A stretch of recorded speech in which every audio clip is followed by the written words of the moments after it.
The smell of it, that intoxicating blend of new plastic, fresh upholstery, and something vaguely like ambition, was the first thing that hit me. I ran my hand over the cool, smooth dashboard of my brand new car, the stardust blue paint gleaming under the weak afternoon sun. My car. Mine. After 10 years of working myself to the bone, of scrimping and saving, of putting everyone else's needs before my own, this beautiful machine was finally, unequivocally mine. My name's Lexi, and for the first time in what felt like forever, I'd done something purely for myself. I leaned back into the driver's seat, the leather sighing softly. This wasn't just a car, it was a statement, a four-wheeled declaration of independence. I thought of all the times I'd handed over my savings. There was the investment opportunity for Dad that went bust, costing me nearly 5,000. Then Kyle, my younger brother, needed his rent covered just this once, a phrase that repeated itself like a broken record for 6 months. And Mom? Oh, Mom always had a reason why my paycheck was better suited to fixing the leaky roof, or paying for a new washing machine, or covering an unexpected bill, always with the gentle, guilt inducing reminder that family helps family. I was the family ATM, the reliable safety net, always there to catch them. But this car, this was different. This was for Lexi. My phone buzzed in my pocket, and I glanced at the caller ID. Mom. A tiny knot formed in my stomach, an old, familiar tightening. I almost let it go to voicemail, wanting to bask in my new car glow a little longer, but the second call came immediately after. That usually meant urgent. Hi, Mom, I answered, trying to keep the joy in my voice. Lexi, thank goodness. We need you to come over, right now. It's an emergency. Her voice was tight with a forced panic I knew all too well. An emergency? What's wrong? Is everyone okay? Just come, Lexi, now, and bring your father with you if he's home from work yet. He wasn't. I knew his schedule. Dad's not back for another hour. What's happened? It's Kyle, she said, her voice cracking. Please, just hurry. The knot in my stomach tightened into a full-blown fist. Kyle. It was always Kyle.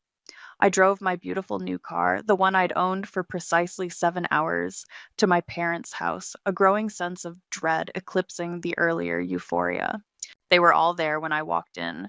Mom, Dad, who must have been called home early, and Kyle.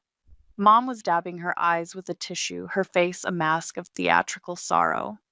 Dad stood by the fireplace, looking grim and avoiding my gaze, his usual passive stance when Mom was on a mission.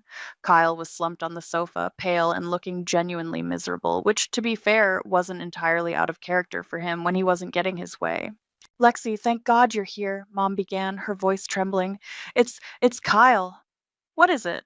What's wrong with him? I asked, looking at my brother, who was staring at his hands. He needs an emergency surgery, honey, Mom choked out, fresh tears welling. A very serious one. The doctors, they said it's urgent. Dad cleared his throat. Very urgent, Lexi. My heart sank. Surgery? For what? What happened? Kyle mumbled something about a rare condition and sudden complications. It was all incredibly vague. Mom stepped forward, taking my hands. Her grip was surprisingly strong.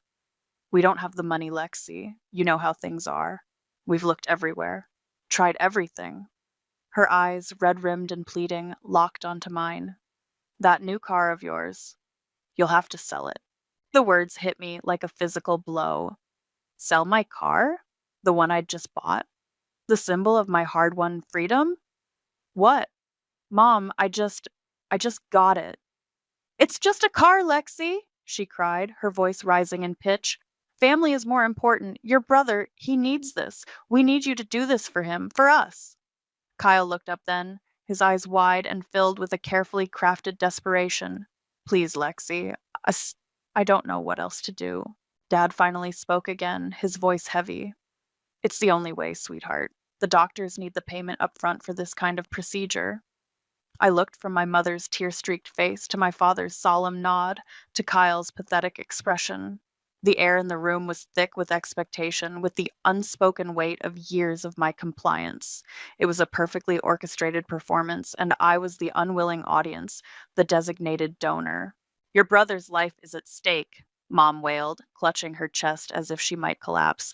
The familiar vice of guilt tightened around my heart, squeezing the air from my lungs.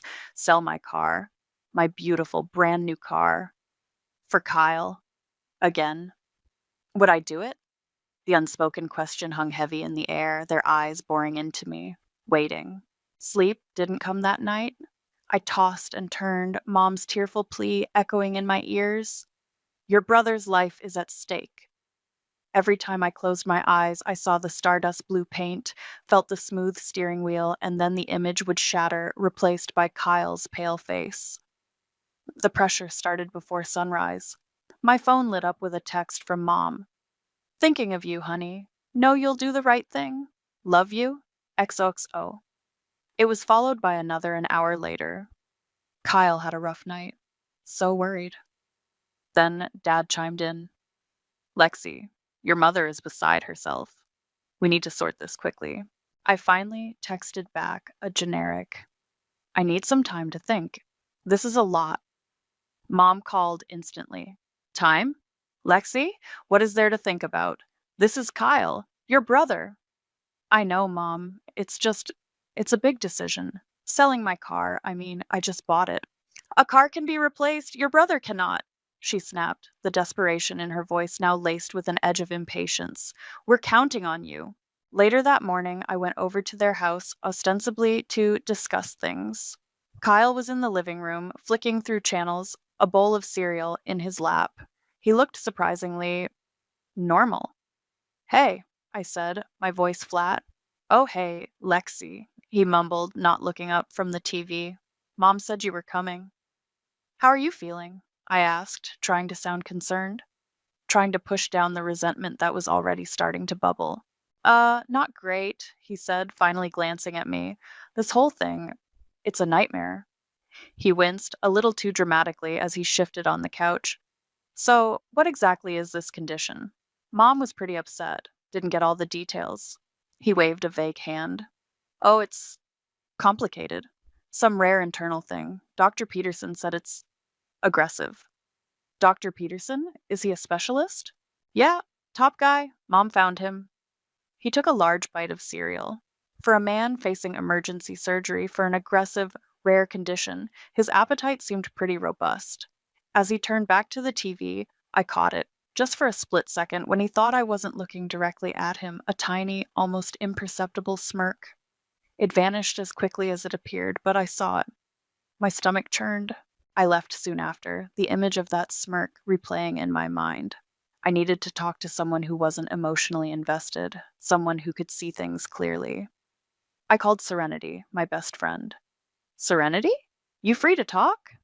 For you, Lexi. Always. What's up? You sound off. I spilled everything, the new car, the sudden family meeting, the demand to sell it for Kyle's emergency surgery. There was a long pause on the other end. Wow, Serenity finally said. Just wow. An emergency surgery that conveniently costs exactly one new car? I know, it sounds bad when I say it like that, but Mom was so upset and Kyle looked. Lexi, Serenity interrupted gently. When has Kyle not needed bailing out?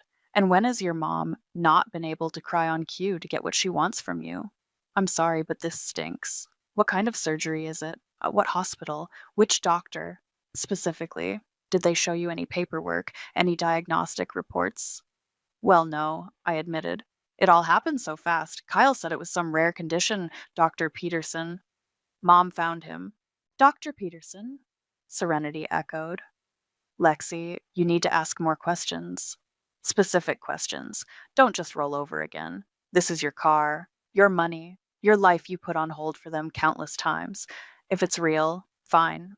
But if it's not, her words resonated, validating the tiny, niggling doubt that Kyle's smirk had planted. You're right, I said, a new resolve hardening in my voice. I need to know more. I decided to head back to my parents' house, armed with Serenity's advice. I'd ask for the doctor's full name, the hospital, details about the condition. As I walked up the driveway, I could hear Mom's voice through the slightly open living room window. She was on the phone, her tone hushed but urgent. Was, yes, everything's going according to plan, she was saying. I froze, my hand halfway to the doorbell. She's wavering a bit, but she'll come round. She always does. A pause, then, no, no, don't you worry about that. Just stick to the story, Kyle. It's almost in the bag. My blood ran cold. Kyle? She was talking to Kyle? She must have heard my footsteps on the porch because her voice changed abruptly. Oh, gotta go, dear. Talk later. Click. I pushed the door open slowly. Mom was standing there, phone in hand, a flustered look on her face. Lexi, I didn't hear you come in. Who were you talking to, Mom? I asked, my voice surprisingly steady. Oh, just an old friend, she said, a little too quickly, avoiding my eyes. Catching up. But I'd heard her. Stick to the story, Kyle. The seed of doubt didn't just sprout, it shot up like a weed, its roots twisting around my heart. Stick to the story, Kyle. The words replayed in my head, a sickening loop. An old friend?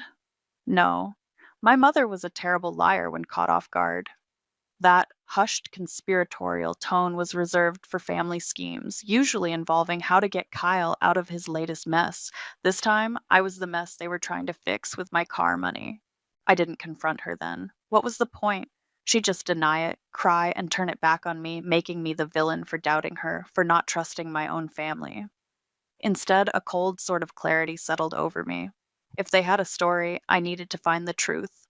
That evening, I sat at my laptop, the glow of the screen illuminating my determined face. Dr. Peterson, Kyle had said, top guy. I started searching online. Dr. Peterson, rare internal conditions. Dr. Peterson, surgical specialist, our city. Pages and pages of doctors named Peterson appeared, but none specializing in anything remotely like Kyle's vague description. I tried variations, adding aggressive conditions, emergency internal surgery.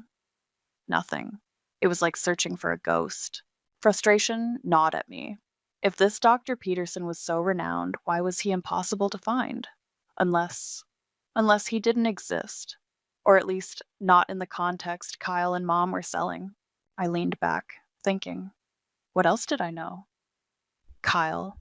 He was always into something, some new get-rich-quick scheme, some fleeting obsession. Recently, he'd been unusually quiet about his activities, which, in hindsight, was a red flag. Then I remembered something. A few weeks ago, during a rare family dinner I actually attended, he'd been glued to his phone, scrolling endlessly. I'd caught a glimpse of turquoise waters and white sandy beaches. What are you looking at, Kyle? I'd asked. Oh, nothing. Just some travel stuff, he'd mumbled, quickly pocketing his phone. Travel stuff. It was a long shot, but I was running out of ideas. I opened his rarely used public social media profile. He wasn't an avid poster, mostly just old pictures from high school and a few shared memes, but under his liked pages, one caught my eye. It was recent. Bali Dreams luxury villas. My heart gave a little thump. Bali? That was a long way from an emergency surgery in our city. Curiosity, now a burning fire, pushed me further. I looked at his friends list. He hadn't added anyone new in ages, but there was one recent addition, Marco the jet setter Diaz. I clicked on Marco's profile. It was plastered with pictures of exotic locations, testimonials from happy clients, and advertisements for bespoke travel experiences. Marco was a travel agent specializing in high-end luxury packages. My breath hitched. This couldn't be a coincidence. Bali, a luxury travel agent. I scrolled through Marco's public posts, my eyes scanning for any connection to Kyle. It was mostly generic travel promotions. Then I saw it. A post from about a week ago showcasing a stunning villa in Seminyak, Bali. Who's ready for paradise? Limited spots available for our exclusive Bali Bliss package. And there, in the comments section, almost buried under a dozen inquiries, was a comment from Kyle. My blood turned to ice. It was a deleted comment, but the platform had that annoying feature where you could sometimes see cached versions if you were quick or lucky. And I was. Clear as day. Counting down the days. This is going to be epic. Can't wait, Marco. The timestamp on the comment was from 5 days ago. 5 days. Just 2 days before Mom called me about Kyle's emergency surgery. I stared at the screen, the words blurring, counting down the days. Not for a life saving operation, not for recovery, for an epic trip to Bali. The pieces clicked together with a sickening thud. The vague illness, the non existent doctor, the sudden need for a huge sum of cash. It wasn't for a surgery, it was for a vacation. A luxury vacation. A wave of nausea washed over me. My own brother, my own mother, possibly my father too, were trying to trick me into funding Kyle's lavish holiday by selling the one thing I'd bought for myself after years of bailing them out. The sheer audacity of it, the cold blooded manipulation, it was staggering. The guilt I'd felt, the sleepless nights, the worry, all of it manufactured. All a lie. Counting down the days. This is going to be epic, Kyle's words burned into my brain. Bali, not a hospital bed. The casual cruelty of it, the blatant disregard for me, for my sacrifices, sent a tremor of rage through me. This wasn't just about a car anymore. This was about years of being their fallback, their endless resource, their fool. The Bali comment was damning, but I needed more. I needed to understand the why. Why this elaborate charade? Kyle was irresponsible, yes, but this level of deceit, involving Mom so deeply, felt bigger. I thought about all the loans I'd given Kyle over the years. Car trouble, rent shortfall, unexpected bill. Each time, a vague excuse, a desperate plea. Each time, I'd coughed up the cash, telling myself it was the last time. How much had I given him in total? The thought made me sick. My mind raced. Where would Kyle keep financial information? He was notoriously disorganized, careless. Then I remembered the shared family cloud storage. Mom had set it up years ago to share photos, but everyone had dumped random files in there. Kyle, especially, used it as a digital junk drawer. It was a long shot, but worth a look. I logged in, my fingers flying across the keyboard. The cloud drive was a mess of old holiday snaps, scanned school reports, and outdated software installers. I navigated to Kyle's folder, a chaotic jumble of poorly named files. I started opening documents randomly, old essays, blurry concert photos. Then I saw it, a folder titled Statements. My heart hammered against my ribs. Inside, there were several PDF files, recent credit card statements, Kyle's credit card statements. He must have saved them to the cloud and forgotten, or maybe he thought no one would ever look. I clicked open the most recent one, the screen filled with a long list of transactions. My eyes scanned the page, and then I saw them, charge after charge to names I vaguely recognized as online casinos. Royal Flush Casino, Spin City Slots, Lucky, Bet Online. Not small amounts either, hundreds, sometimes thousands in a single day. The balance at the bottom of the statement was a staggering negative number, deep into 5 figures. I felt the blood drain from my face. Gambling, he was gambling, heavily. The emergency surgery money wasn't for a medical procedure, and it clearly wasn't just for a Bali trip. It was to cover massive gambling debts. The trip was probably his twisted idea of a reward for what? For successfully conning his own sister? The anger that had been simmering now boiled over. This wasn't just entitlement. This was a dangerous addiction, and they were trying to make me pay for it. Literally. The next day, I saw Kyle lounging on the porch when I dropped off some mail for my parents. I decided to test the waters. Hey, I said, keeping my voice casual. So, about this surgery fund. I was thinking, instead of selling the car outright, maybe I could look into a personal loan. Might be quicker, less hassle than finding a buyer right away. His head snapped up. His eyes, usually lazy and indifferent, were suddenly sharp, alert. A loan? Why would you do that? Selling the car is straightforward. Mom and Dad said it's the best way. Yeah, but loans can be quick too, I pressed. The bank would need some details, of course. The hospital name, the exact procedure, itemized costs. You know, paperwork. Kyle shot to his feet, his face paling. No, no banks, Lexi. It'll take too long. There are complications with paperwork. It's a special case. Just sell the car. Sell it fast. Don't complicate things. He was visibly agitated, almost frantic. He practically ran inside. His reaction told me everything I needed to know. He was terrified of anyone looking too closely, of any official scrutiny. That night, fueled by a cold fury, I went back to the cloud drive, back to Kyle's statements folder. I dug deeper, opening older files, anything that might give me a fuller picture. And then I found it, tucked away in a subfolder named Travel Docs. Not a statement, but something else.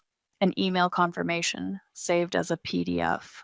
My breath caught in my throat. It was a fully paid travel itinerary, 2 round-trip business class tickets to Denpasar, Bali, a 2-week stay at the Bali Dreams luxury villas, the same place he'd liked on social media. Departure date, the week after his supposed emergency surgery. And the second ticket, it wasn't for mom or dad, it was for someone named Chloe R. I didn't know any Chloe R. 2 tickets, gambling debts, a luxury vacation for 2, all hinging on the sale of my car. The sheer, calculated audacity of it stole my breath away. This wasn't just a lie, it was a meticulously crafted con, and I was the mark. 2 tickets to Bali for Kyle and some mysterious Chloe R. The image of them lounging by a private pool, sipping cocktails bought with my money while I was left carless and betrayed, sent a fresh wave of nausea through me. The gambling debts explained the desperation for cash, but the Bali trip, that was pure, unadulterated entitlement. And mom, how deep was she in this? Stick to the story, Kyle. Her words echoed. She knew, she had to know. I remembered a conversation from last year. A distant cousin had gotten into some financial trouble overseas, and mom had been surprisingly knowledgeable about the intricacies of wiring large sums of money internationally. You have to be careful with the transfer codes, Lexi, she'd said sagely, and the receiving bank details need to be exact. At the time, I'd thought nothing of it. Now it seemed chillingly relevant. I needed to know for sure. I decided to set a small trap for mom. The next morning, I called her. Mom? Hi, I've been thinking more about the car. I began, trying to sound hesitant, conflicted. Oh, Lexi, thank goodness. Her relief was palpable. Have you decided? We really need to move on this. Well, I was talking to my bank, I lied smoothly, about a loan, like I mentioned to Kyle. They said they could potentially expedite it, but they need a lot of information. The specific surgical codes, the hospital's international billing department, a letter from this Dr. Peterson, silence on the other end. Then, mom's voice, tight and strained. Alone, Lexi? I told you that's not a good idea. It's too complicated. There are privacy issues with sharing that kind of medical data with banks. Privacy issues? Mom, it's a standard procedure for medical loans. They need to verify. No! She cut me off, her voice sharp, almost panicked. Absolutely not. Don't involve the banks, Lexi. It will just slow everything down, create red tape. We we will handle all the details with the clinic. You just need to get the money from the car sale. We'll take care of the rest. It's better that way, cleaner. Cleaner? I echoed, a cold knot forming in my stomach. What do you mean, cleaner? Just simpler, darling. Trust me on this. We know what we're doing. Her panic was practically screaming through the phone. She was desperate to keep banks and any official oversight far away from this surgery. Trust her? The irony was a bitter pill. After I hung up, the house felt suffocating. I needed air and I needed more answers. Mom was clearly in on the Bali trip, at least to some extent. But how involved? I remembered she sometimes used Dad's old tablet for browsing recipes or playing games. Dad rarely used it anymore, and Kyle sometimes borrowed it, being notoriously careless with his own devices. Maybe, just maybe, Mom had used it for something related to this. I found the tablet on the kitchen counter under a pile of mail. I powered it on. It went straight to the home screen. No password. I opened the email app. Dad's account was logged in, but there was another icon for Mom's email. I clicked it. My heart pounded. Her inbox was mostly newsletters and store promotions. I typed Bali into the search bar, and there it was. A chain of emails between Julia Davis, my mother, and Marco the jet setter Diaz. My hands trembled as I opened the first one. It was from Marco, dated 3 weeks ago. Bali Bliss package inquiry. Mom's reply. Thank you, Marco. The package sounds wonderful. My son is very excited. Can we discuss payment options? A deposit now and the balance in, say, 4 weeks? Marco's response outlined installment plans. Mom had replied, confirming she would arrange the deposit. There were further emails discussing flight preferences, villa upgrades. He'd like the one with the private infinity pool if possible, and dietary restrictions for Mr. Kyle Davis and his guest. I scrolled through the messages, each word a fresh stab of betrayal. She wasn't just aware, she was actively facilitating it, booking his luxury vacation, discussing payment plans, ensuring he got the infinity pool, all while preparing to emotionally blackmail me into funding it with a fabricated medical emergency. The cold fury I'd felt before now had a sharp edge of grief. This was my mother. I felt like I was going to be sick. I closed the email app, my mind reeling. How could she? How could they both do this to me? Dad, was he just passively going along, or was he in on it too? His silence, his grave nods. Were they part of the act? I almost missed it. As I was about to put the tablet down, a notification pinged. A text message, not to Mom's number, but to Dad's, which was still linked to the tablet's messaging app. Kyle often used Dad's tablet to text if his own phone was dead or out of credit. I tapped it open. It was from Dad, sent to Kyle just 2 days ago, the day after the family meeting. Your mother and I have smoothed things over with Henderson. The car money should cover the rest and your trip. Don't mess this up. Henderson.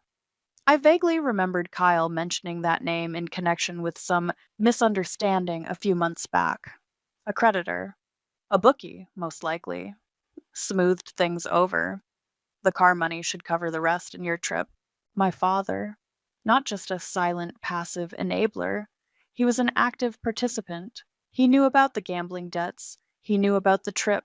He knew the entire emergency surgery was a lie. He and Mom were in this together, orchestrating the whole damn thing. The blanket of silent agreement wasn't just complicity, it was a cover for active, calculated scheming. The family I thought I had, the parents I thought, despite everything, loved me. They were gone, replaced by these cold, manipulative strangers. Don't mess this up. Dad's words to Kyle. The final, brutal piece of the puzzle slammed into place. It wasn't just Mom and Kyle.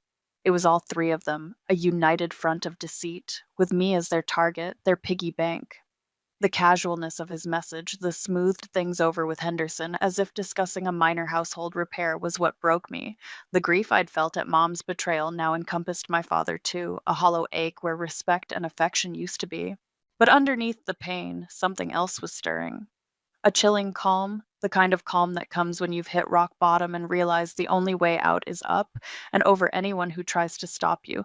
They thought they could play me, manipulate me with crocodile tears and fabricated emergencies one last time. They were wrong. I spent the next 2 days meticulously gathering my ammunition. My apartment transformed into a war room. I took screenshots of Kyle's boastful comment on Marco the Jet Setter's page, the Bali Dreams Luxury Villas website, and the cached version of his deleted post. I printed the credit card statements from the shared cloud, highlighting the casino charges. I carefully photographed the email exchange between Mom and Marco on Dad's tablet, ensuring the dates and sender details were crystal clear. And Dad's text message to Kyle? I took multiple pictures of that from different angles just to be sure. Each piece of evidence was a nail in the coffin of their lies. Serenity came over, her eyes wide as I laid out the damning proof on my coffee table. Lexi, I don't even have words, she breathed, picking up the printout of Mom's email about the infinity pool. They're unbelievable. Tell me about it, I said, my voice devoid of emotion. They've called another family meeting for Saturday at their house. Aunt Olive and Uncle Pierce are going to be there. Serenity raised an eyebrow. Reinforcements? Trying to publicly shame you into compliance? Exactly. They think they can corner me, use the extended family to pressure me into selling the car and handing over the cash. No more questions asked. So what are you going to do? Serenity asked, though her eyes already held a spark of anticipation. She knew me. A small, cold smile touched my lips. I'm going to attend, and I'm going to give them my final answer.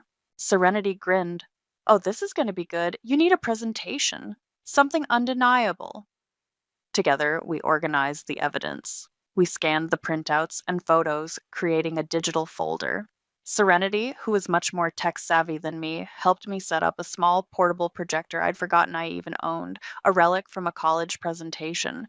We tested it against my living room wall, the damning emails and texts appearing large and undeniable. Perfect, Serenity said, nodding with satisfaction. No way they can wriggle out of this. As the week progressed, Mom kept up the pressure with saccharine texts. Counting on you, sweetie. Kyle's not doing well. Dad remained silent, probably thinking his part was done. Kyle, however, couldn't resist a bit of gloating. The night before the scheduled gathering, my phone buzzed. A text from Kyle. Hope you're ready to do the right thing tomorrow. Wouldn't want to disappoint Mom and Dad or me. The winking emoji was like a red rag to a bull. Disappoint them? Oh, they had no idea. I picked up the slim folder containing hard copies of the most crucial evidence, the portable projector, tucked into my bag beside it. I looked at my reflection in the darkened window. The hurt was still there, a dull ache in my chest, but it was overshadowed by a steely resolve. I wasn't the dutiful, guilt ridden daughter anymore. They had killed her. What stood there now was someone they wouldn't recognize, someone who was about to turn their carefully constructed world upside down. Oh, I'm ready, I murmured to the empty room, a grim smile playing on my lips. I'm more ready than you'll ever know. The family I mourned was an illusion. The family I was about to confront was a pack of con artists. And tomorrow the show would finally be over. My show. The air in my parents' living room was thick enough to slice with a knife. Aunt Olive sat on the armchair, looking concerned, occasionally patting Mom's hand. Uncle Pierce stood by the window, arms crossed, his expression unreadable. Mom, naturally, was already dabbing at her eyes with a crumpled tissue, her voice trembling as she recounted Kyle's brave struggle. Dad stood beside her, a pillar of solemn, silent support, occasionally nodding gravely. Kyle lounged on the sofa, trying to look wan and worried, but I could see the impatience flickering in his eyes. He just wanted this over with, so he could get his money. My money. They went through the motions, Mom delivering a heartfelt monologue about family loyalty, sacrifice, and how blood is thicker than water. It was a performance worthy of an award if awards were given for emotional manipulation. Finally, after what felt like an eternity of carefully crafted guilt tripping, Mom turned to me, her eyes glistening with unshed tears. So, Lexi, darling, she said, her voice soft and pleading, have you thought about it? About Kyle? About your family? Will you do this one thing for us? Will you sell the car? All eyes in the room turned to me. The expectation was a physical weight. This was it. Showtime. I took a slow breath, letting the silence stretch for a beat. Then I met Mom's gaze, my own expression calm, almost serene. Yes, Mom, I said.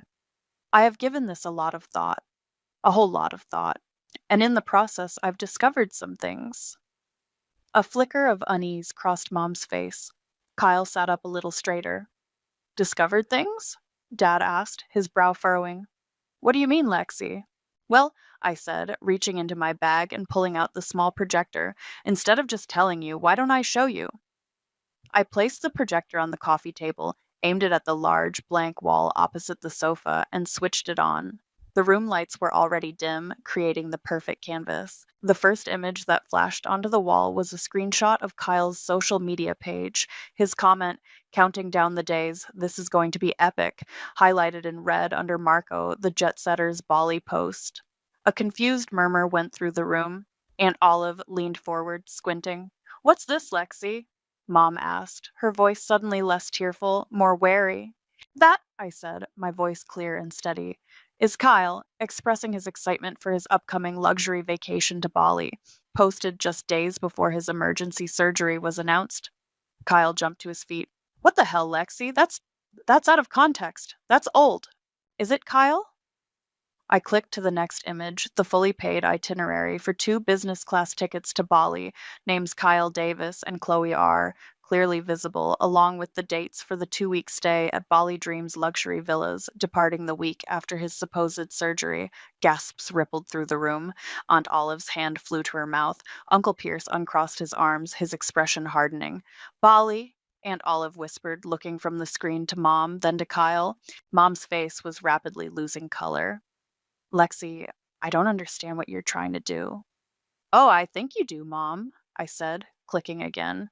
The next image was one of Kyle's credit card statements, the charges to Royal Flush Casino and Spin City Slots circled, the massive negative balance highlighted. This is where the money for the surgery is really needed, isn't it? To cover Kyle's gambling debts.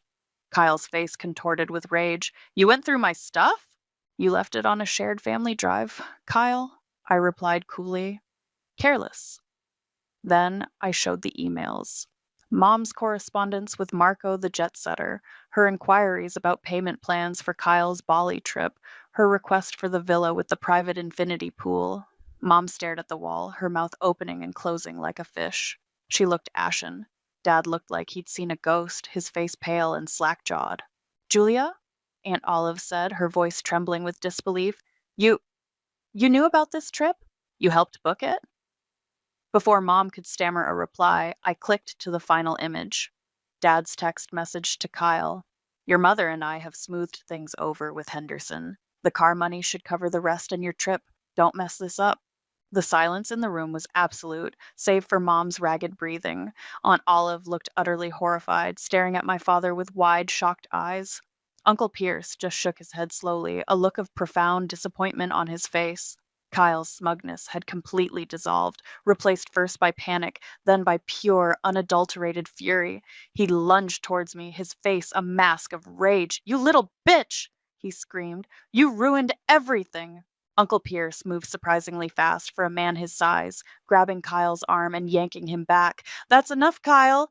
Mom finally found her voice, a pathetic, broken stammer. Lexi, how could you? We're your families. I looked her dead in the eye of the years of resentment, of being used and manipulated, hardening my gaze. No, I said, my voice cold and final. You're not. Not anymore.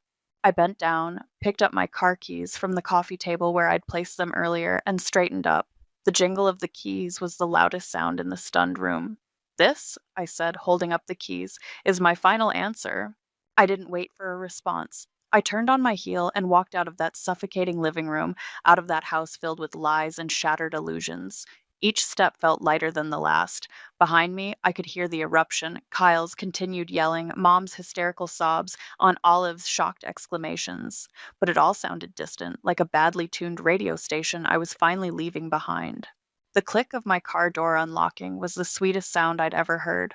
I slid into the driver's seat, the new car smell of balm to my frayed nerves. As I started the engine, the smooth hum felt like a promise of peace.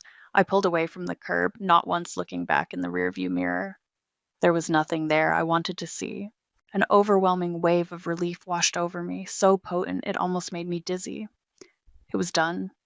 The truth was out. I hadn't just saved my car. I'd saved myself. This lightness was quickly followed by a sharp pang of sorrow, not for the people I'd left behind in that room, but for the family I'd always wished I had, the one that existed only in my naive hopes. But there was no regret, not a single ounce. The drive back to my apartment was quiet. I opened the windows, letting the cool evening air whip through my hair, carrying away the last vestiges of their toxicity. When I got home, I made myself a cup of tea and just sat, letting the silence of my own space envelop me. It felt good. Safe. The next day, my phone rang. It was Aunt Olive. Lexi, dear, she began, her voice subdued. I just wanted to call. Are you all right? I am, Aunt Olive. Surprisingly, all right, I said. What happened yesterday? I'm still in shock. Your mother and father, and Kyle. I had no idea. There was a pause. Pierce and I left soon after you did. It wasn't pretty. Julia was beside herself, but not with remorse. More with fury that you'd exposed them. Aaron just looked broken. And Kyle? Well, Kyle was Kyle. I can imagine, I said dryly. Lexi, she continued, her voice softer. I know this must be incredibly painful for you, but for what it's worth, you did the right thing. You were brave. Her words meant more than she knew. Thank you, Aunt Olive. That means a lot. We're still family, Lexi, if you ever need anything. I appreciate that, I said, and I truly did. but I also knew I needed distance. A lot of it. Over the next few weeks, snippets of information trickled back to me, mostly through Serenity, who had a knack for hearing things on the family grapevine that Aunt Olive was too polite to share directly. Kyle's gambling debts, no longer a secret, had apparently attracted the attention of some rather unpleasant people. Henderson, it turned out, wasn't the only one he owed. Without my car money to bail him out, he was in serious trouble. Creditors were apparently hounding him, and the Bali trip with Chloe R. was definitely off the table. Good. Mom and Dad were facing their own kind of music.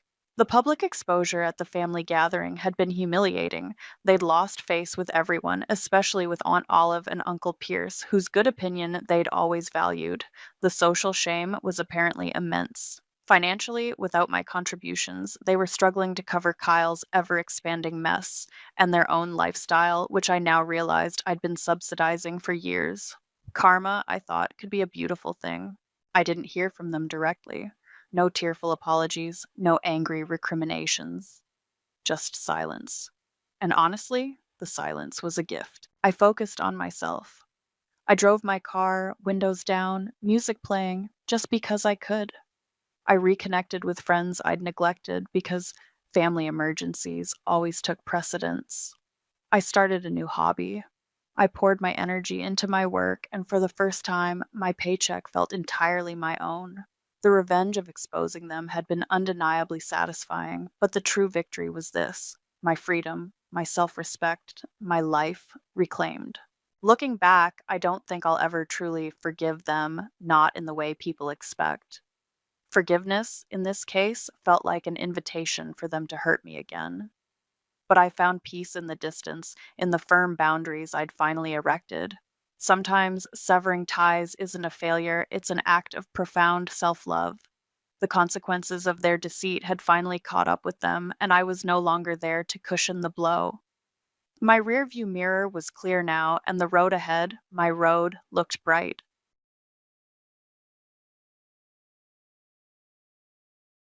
I never planned to keep my success a secret, but when you grow up with parents like mine, you learn that sometimes silence is your greatest weapon.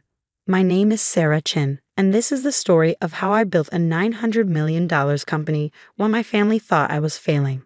The garden table at my parents' weekly family dinner felt smaller than usual that Friday evening. Maybe it was the weight of the news I knew was about to break, or maybe it was just the suffocating disappointment that seemed to radiate from my mother's perfectly pressed silk blouse.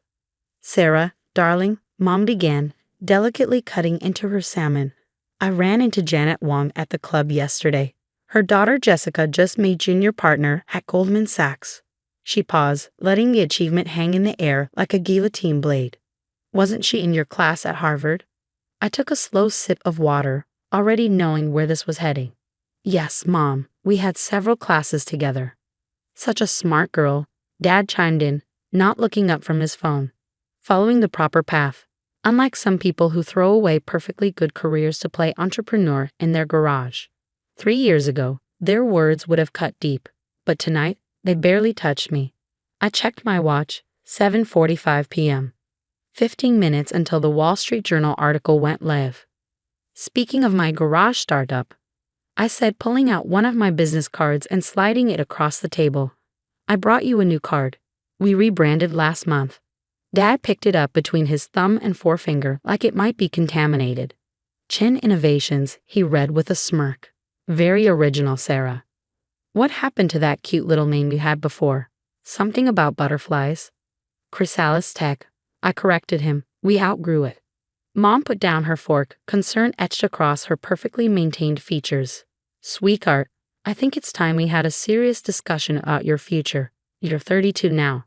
All your cousins are established in their careers, starting families." "I have a career, Mom. Playing with computers in your garage is not a career." Dad's voice rose as he slapped my business card down. "We didn't spend a fortune on your education so you could waste your life on this hobby." I felt a familiar tightness in my chest, the same one I felt 3 years ago when I quit my prestigious consulting job to start my company. Back then, their disapproval had nearly crushed me. Now it just served as fuel. "Do you even make any money?" Mom pressed. "When was the last time you took a real vacation or bought new clothes? That blouse you're wearing, I swear I saw it at last year's Christmas dinner. I touched the simple blue silk blouse, one of my favorites, actually, and smiled. I do all right, Ma. All right, Dad scoffed. Your brother James just closed a $50 million deal at his firm. That's doing all right. You're playing pretend CEO with a bunch of computer nerds. 7:55 p.m. 5 minutes to go. The thing about my parents is that they've always measured success in very specific ways. Prestigious job titles, designer labels, luxury cars, and country club memberships.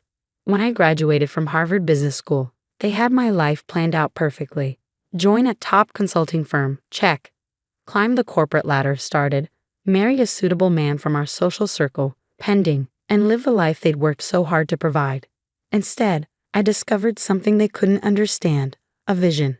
It happened during a routine consulting project. I was helping a major bank upgrade their cybersecurity systems when I noticed a fundamental flaw in how financial institutions handled digital transactions. There was a gap, small but significant, that no one else seemed to see, a way to make digital banking not just secure, but virtually unhackable. The idea consumed me. I spent months researching, developing, testing. When I finally understood what I had, I tried to explain it to my firm's partners. They patted me on the head, metaphorically, and told me to focus on my assigned projects. So I quit. The day I told my parents I was leaving my six-figure consulting job to start a cybersecurity company, you'd have thought I'd announced I was joining a cult. Mom cried. Dad yelled. My brother James, the golden child, tried to have me committed for a mental health evaluation. At least tell me you're still meeting with that nice Richard Wong. Mom said now, bringing me back to the present. His investment firm is doing very well, and he comes from such a good family. I checked my phone. 7:59 p.m. Actually, Mom, Richard's firm tried to invest in my company last year. Really? Dad's head snapped up. What happened? I turned them down. Their valuation was too low. Mom threw up her hands. Of course you did. Heaven forbid you take advice from successful people who know what they're doing. 8:00 p.m. Right on cue, 3 phones chimed simultaneously, mine, Dad's, and James's, who had been uncharacteristically quiet all evening. Breaking news alerts from the Wall Street Journal. What the Dad's voice trailed off as he read the headline. His face, normally tanned from weekend golf sessions, went pale. Mom looked between us. Robert, what is it? James let out a low whistle as he read his phone. Holy shit, Sarah. With trembling fingers, Dad read the headline aloud. Tech startup Chen Innovations reveals revolutionary banking security protocol. Major banks bid war drives valuation to $900 million. The silence that followed was the sweetest sound I'd ever heard. You see, while my parents thought I was failing, playing entrepreneur in my garage, I've been building something revolutionary. Those computer nerds they dismissed, world-class engineers and cryptographers who believed in my vision. That garage, a secure development facility with more computing power than most universities. And today, after 3 years of work, dozens of patents, and successful pilot programs with 3 major banks, we were finally going public with what we built. 900 million? Mom stammered, reaching for Dad's phone. There must be some mistake. No mistake, I said quietly, taking another sip of water. The valuation is actually low. We turned down a $1 billion offer from Goldman last week. They wanted too much control. Dad's hand shook as he poured himself more wine, spilling some on the pristine tablecloth. Mom didn't even notice, too busy scrolling through the article, her eyes growing wider with each paragraph. The article doesn't even tell the whole story. I continued, warming to my subject. Would you like to know how many banks are currently bidding for our technology? Or how many government agencies have requested meetings? Or maybe you'd be interested in knowing that Richard Wong's firm is now offering 20 times what they offered last year. James let out another whistle. Sis, why didn't you tell me? I could have helped with the legal side. The same way you helped by suggesting I needed psychiatric help when I started the company? He had the grace to look ashamed. Mom finally found her voice. But your clothes, your car, you live in that tiny apartment. I smiled, thinking about the real estate agent who was quietly finding me a new home. Did it ever occur to you that I might have different priorities than designer labels and luxury cars? That success isn't always visible on the surface. All this time, Dad muttered, still staring at his phone. All those dinners where you mocked my choices, belittled my dreams, treated me like a failure. I kept my voice calm, but I could feel years of frustration bubbling up. Yes, Dad, all this time. The garden fell silent again, broken only by the gentle splash of the fountain Mom had imported from Italy. In that moment, I saw my parents clearly, perhaps for the first time. They weren't the all-knowing arbiters of success I'd once thought them to be. They were just people trapped in their own narrow view of what achievement should look like. My phone buzzed again. Another news alert, another article about Chen Innovations. Soon the calls would start. Investors, journalists, potential clients. Our quiet phase was over, and everything was about to change. I stood up, smoothing down my old silk blouse. I should go. It's going to be a busy few days. Sarah, wait, Mom called out as I reached for my bag. We should celebrate. I'll call the club, arrange a party. Actually, I'm hosting a company celebration next week. Nothing fancy, just a dinner for my team. The brilliant computer nerds who helped build this company. You're welcome to come if you'd like to meet them. I walked to my car, my practical 3-year-old Toyota, leaving them at the table, still shell-shocked. As I drove away, I caught a glimpse of them in my rearview mirror. Dad still staring at his phone, Mom dabbing at her eyes with her napkin, James shaking his head in disbelief. Part 2. The Truth Behind Success. The next morning, my office was barely recognizable. Gone was the peaceful space where I built my company. In its place, a whirlwind of activity filled every corner. PR teams huddled around conference tables, investors waited in the lobby, and my phone hadn't stopped ringing since dawn. Sarah, Goldman's on line 3, my assistant Rachel called out as I navigated through the chaos. And your mother's called 6 times. I paused. Of course she had. Take messages for both. My garage startup occupied the top 3 floors of a renovated warehouse in the city's tech district. Not that my parents had ever visited to know this. The garage they imagined was actually 30,000 square feet of state-of-the-art research and development space. The computer nerds were a team of over 100 brilliant engineers, cryptographers, and security experts from around the world. Team meeting in 5, I announced, heading to our main conference room. As I walked, I caught my reflection in a window, still wearing yesterday's old silk blouse. Mom would be horrified. The thought made me smile. The conference room filled quickly. These faces, some tired from working through the night, others excited by our public revelation, were the real story behind Chen Innovations' success. People who believed in the vision when it was just sketches on a whiteboard. First, I began, looking around the room. Thank you all for your extraordinary work. The security protocols we've developed together will change how the world handles digital transactions. You should be proud.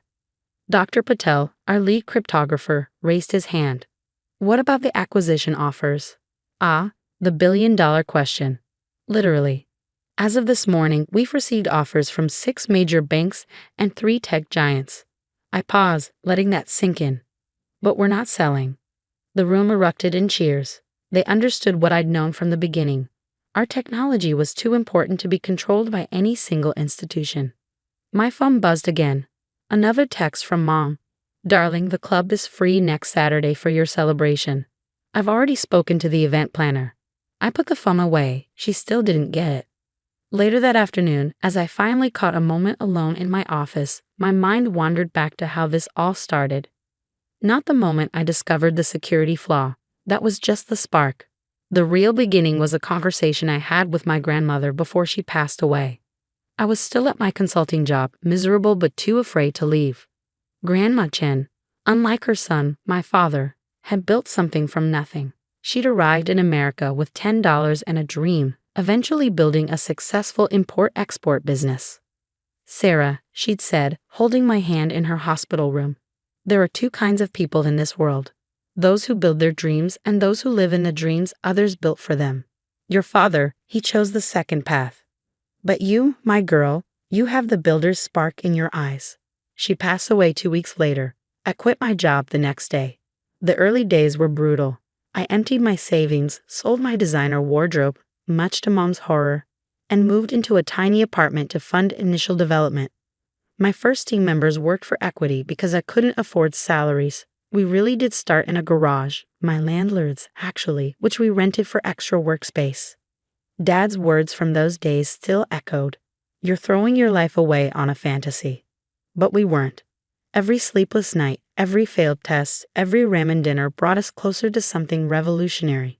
Our security protocol didn't just patch the vulnerability I'd discovered, it completely reimagined how digital systems could protect themselves. A knock at my office door broke through my memories. James stood there, looking uncomfortable in his $1,000 suit. The receptionist almost didn't let me up, he said, attempting a joke. Quite a change from your garage. I gestured for him to sit. What brings you here, James? Mom's crying, Dad's drinking, and I? He trailed off, looking around my office. I owe you an apology. That mental health evaluation thing. I was wrong. Yes, you were. He fidgeted with his tie. Look, my firm would love to handle your legal work.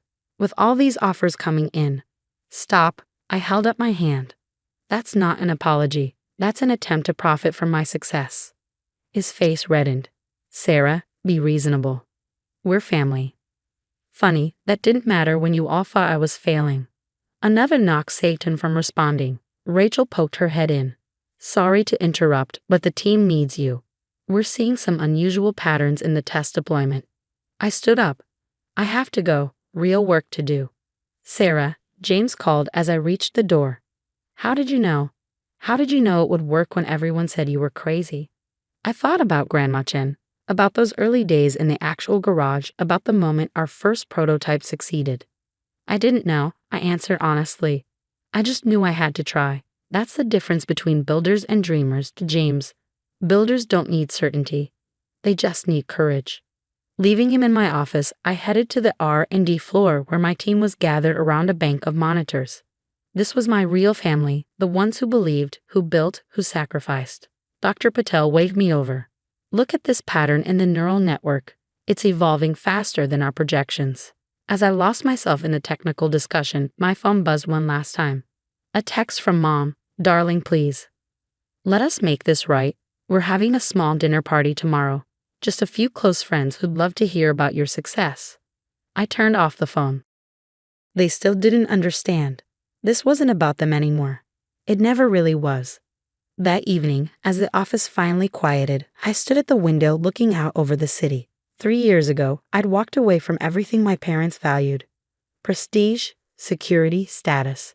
In their eyes, I'd chosen certain failure.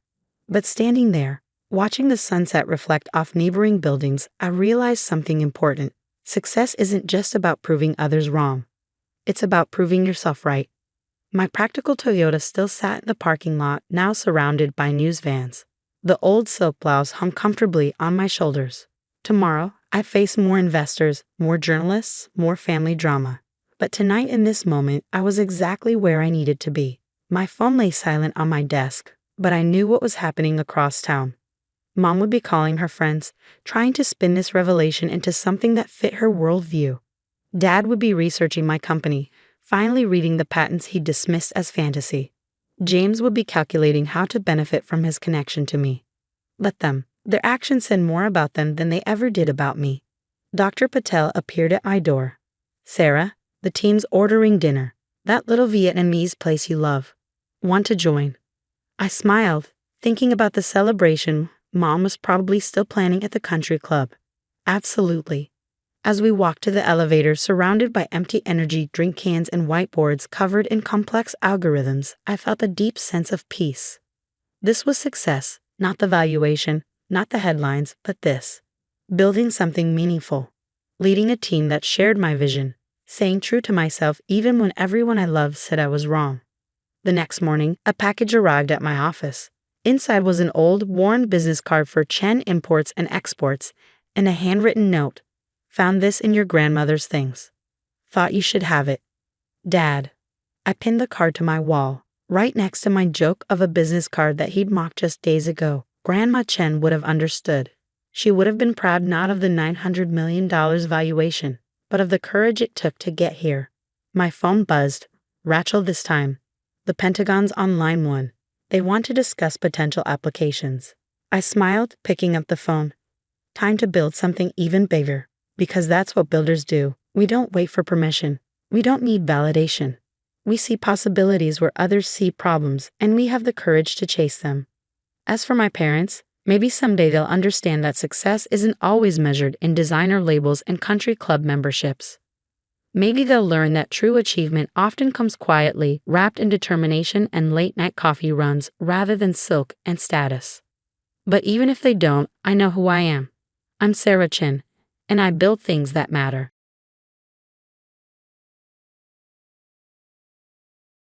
Are you actually serious right now?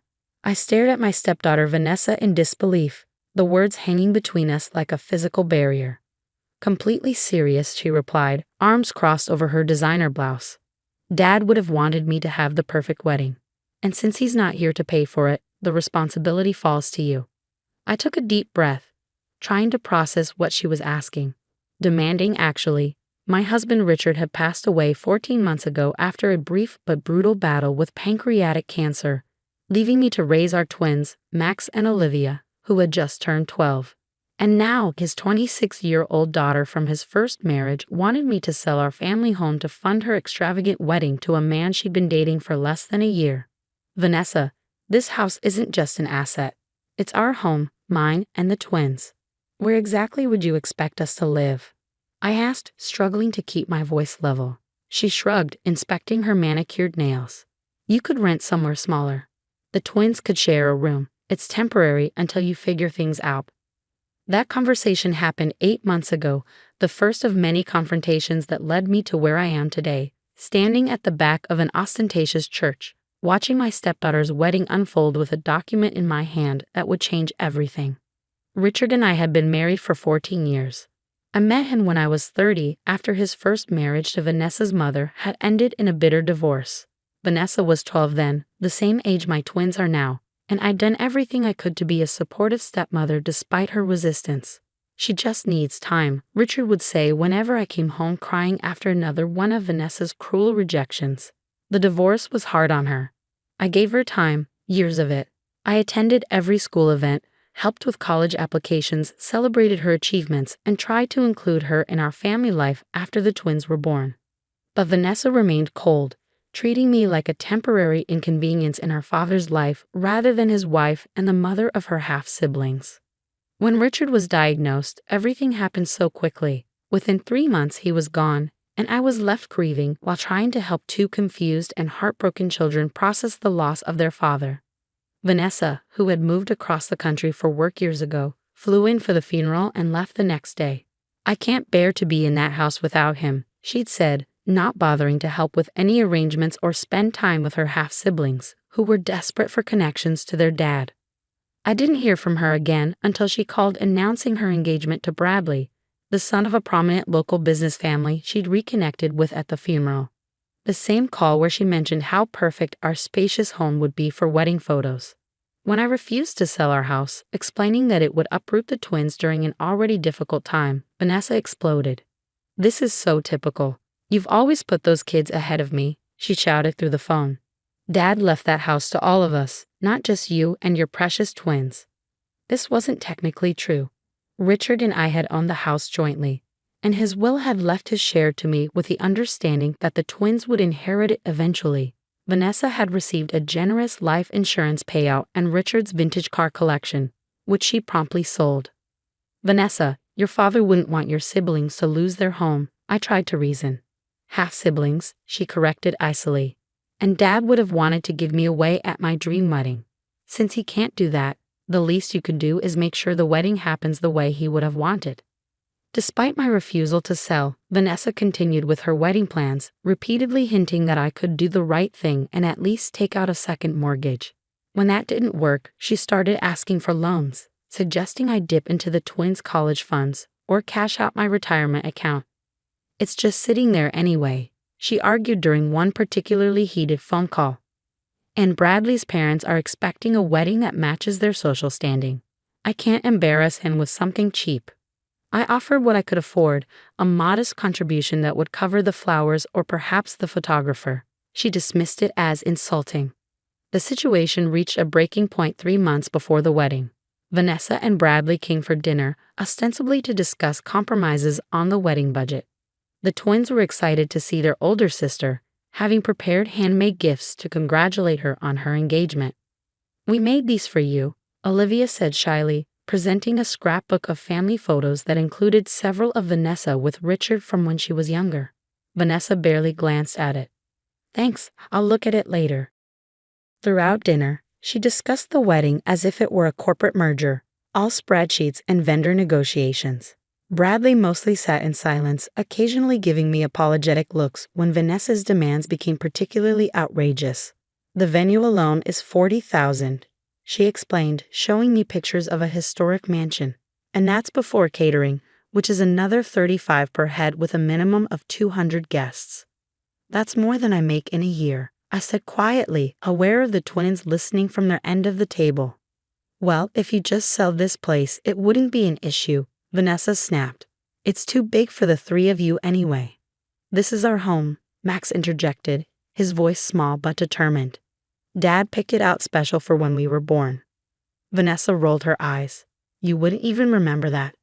You were babies." "But we know the story," Olivia said. "Dad told us all the time. How he wanted a big yard and rooms where we could all be together, but also have our own space to grow." "Well, Dad would want me to have my dream wedding more than he'd want you to stay in some house you'll outgrow in a few years anyway," Vanessa replied dismissively. After the twins went to bed, clearly upset, the argument escalated. "I'm not selling our home, Vanessa," I said firmly. "I've offered what I can afford, and I'm sorry if it's not enough. But your father would never expect your siblings to lose their home for a one-day event." "Fine," she said coldly, gathering her things. "Then don't bother coming to the wedding. I don't want you there anyway, you or those two. You're not real family." Bradley looked uncomfortable. "Vanessa, maybe we should." "No," she cut him off. "I've made my decision. If she won't help, she's not welcome. Dad would understand." With that, she stormed out, leaving Bradley to apologize awkwardly before following her. The formal invitation arrived by email the next day, a curt message stating that due to budget constraints and venue limitations, my presence and that of the minor children would no longer be accommodated at the wedding. As if we were furniture that didn't fit the floor plan. The twins were devastated when I had to tell them, not because they were particularly excited about sitting through a wedding ceremony, but because it was one more rejection from a sister they desperately wanted to connect with, one more severed tie to their father. "Why doesn't she like us, Mom?" Olivia asked, tears streaming down her face. I had no good answer. How do you explain adult pettiness and long-held grudges to children who just want to be loved? What happened next wasn't planned, at least not initially. 2 weeks after our invitation, I received a call from my neighbor Eleanor, a retired attorney who had been a close friend of Richard's and had helped us with various legal matters over the years. "Jennifer, I just ran into Bradley's mother at the garden club," she said without preamble. She was going on about how generous you are for selling your home to give Vanessa her dream wedding. Said it was the most selfless gesture she ever heard of from a stepmother. My blood ran cold. "I'm not selling our house, Eleanor," Vanessa asked, demanded. "Actually," but I refused. There was a long pause. "Well, that's not what she's telling Bradley's family. She told them you're closing on the sale next week, and the proceeds are her wedding gift. Bradley's mother is singing your praises all over town." After I hung up, I sat in stunned silence, trying to make sense of Vanessa's lie. Was she hoping to pressure me by creating this false narrative? Or was there something more sinister at work? On a hunch, I called our family attorney, who confirmed my fears. Vanessa had been making inquiries about the house's title and Richard's will, specifically looking for loopholes that might give her a claim to force a sale. "She doesn't have legal standing," he assured me. "The house is yours, but the fact that she's looking into this is concerning." That evening, after putting the twins to bed, I sat in Richard's old office, surrounded by the remnants of his life, books he'd loved, photos of our family, the worn leather chair where he'd read bedtime stories to the twins. And I made a decision. The next day, I contacted Eleanor and asked for her legal expertise on a rather unusual plan. Over the following weeks, as Vanessa's wedding approached, I executed my strategy quietly and methodically, I received no further communication from her, except a formal wedding invitation sent to Mrs. Jennifer Carson and family 3 weeks before the event, clearly a gesture meant for Bradley's family to see rather than a genuine inclusion. I RSVP for myself only, sending a polite note that the children have prior commitments rather than mentioning they'd been explicitly uninvited previously. The day of the wedding arrived, bright and clear. I dressed carefully in a modest navy dress, arranged for my parents to watch the twins, and drove to the historic mansion Vanessa had chosen for her ceremony. The venue was exactly as extravagant as she described. Floral arrangements larger than my dining table adorned every surface, crystal chandeliers glittered overhead, and a string quartet played softly as guests in designer attire mingled in the garden. I took a seat near the back of the ceremony area, the envelope in my handbag feeling impossibly heavy. Several of Richard's relatives nodded in my direction, their expressions a mix of surprise and sympathy. They'd all received the same story about my generous gift of selling my home. The ceremony proceeded with all the pomp Vanessa had dreamed of: 6 bridesmaids in champagne silk, a custom-designed gown with a cathedral train, and vows clearly written to impress rather than express genuine emotion. As the officiant asked if anyone had reason to object to the union, I remained silent. This wasn't about stopping the wedding. It was about truth. The reception that followed was held in the mansion's grand ballroom. I waited until dinner was served and the father of the bride's speech would traditionally have occurred. In Richard's absence, Bradley's father stood to offer words of welcome to Vanessa. "We're so happy to welcome Vanessa into our family," he said, champagne glass raised, "and we're moved by the incredible sacrifice her stepmother Jennifer has made to ensure today was everything Vanessa dreamed of. Selling your family home to give your stepdaughter her perfect day. There's no greater testament to family love than that." Murmurs of approval rippled through the crowd. Vanessa's smile froze on her face as she spotted me at the back table. This clearly wasn't part of her plan. She'd assumed I'd be seated far from the main party, not witnessing this public acknowledgement of a lie. When Bradley's father finished, the event coordinator announced it was time for toasts from other family members. Before anyone else could stand, I rose from my seat, envelope in hand. "I'd like to say a few words," I said, my voice carrying across the suddenly quiet room. Vanessa's eyes widened in panic as I made my way to the front of the room. Bradley looked confused, glancing between his new wife and me.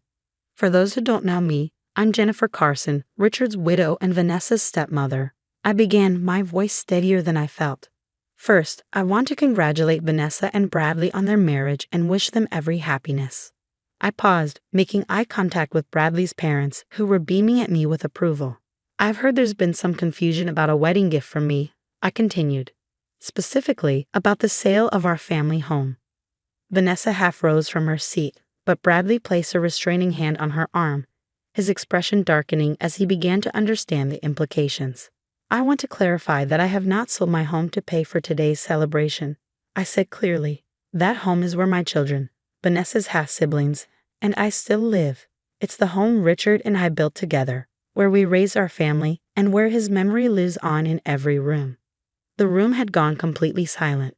Bradley's mother's smile had faded to confusion. "However," I continued, opening the envelope I'd brought, "I did make a decision about property recently. Richard owned a vacation cabin in the mountains that was separate from our primary residence. He and I spent our honeymoon there, and we took the twins there every summer. It was his special place." I withdrew the document from the envelope. "I've decided that this property should benefit all of Richard's children. So while I haven't sold our family home, I have transferred ownership of the cabin to a trust." Vanessa's expression shifted from panic to calculation, clearly assuming the trust would benefit her financially. "This trust," I continued, "will maintain the property as a retreat for families dealing with childhood grief and loss. It will be named for Richard and operated by the Children's Bereavement Center that helped Max and Olivia after their father's death." I held up the trust document for everyone to see. "The property belongs to someone else now, to children who need a safe place to heal, just as Richard would have wanted. I've made this donation in honor of today's marriage as my gift to the couple." The implications were clear. There would be no windfall for Vanessa, no property she could leverage or sell. Instead, her father's beloved cabin would help children like the half-siblings she'd rejected. Bradley's parents were the first to react, rising to their feet with genuine applause. Others joined, perhaps not fully understanding the subtext but appreciating the charitable gesture. Bradley himself looked relieved, as if a weight had been lifted. Vanessa sat rigid in her chair, a brutal smile fixed on her face as she realized her lies had been exposed in the gentlest, most public way possible. After returning to my seat, I stayed only long enough to finish my meal and accept genuine thanks from Bradley's parents, who seemed oblivious to the tension between Vanessa and me. As I prepared to leave, Bradley approached alone. "Thank you," he said quietly. "For what?" I asked, surprised. "For not saying everything you could have." He glanced back at Vanessa, who was determinedly mingling with guests, as if nothing had happened. "I didn't know about the lies regarding your house. I would never have gone along with that." I studied his face, seeing genuine regret there. "I hope you'll be happy, Bradley, and I hope Vanessa finds peace with whatever she's been carrying all these years." "The twins," he said hesitantly. "I'd like to meet them properly sometime. They're my family now, too." It was an olive branch I hadn't expected. They'd like that. 3 months have passed since the wedding.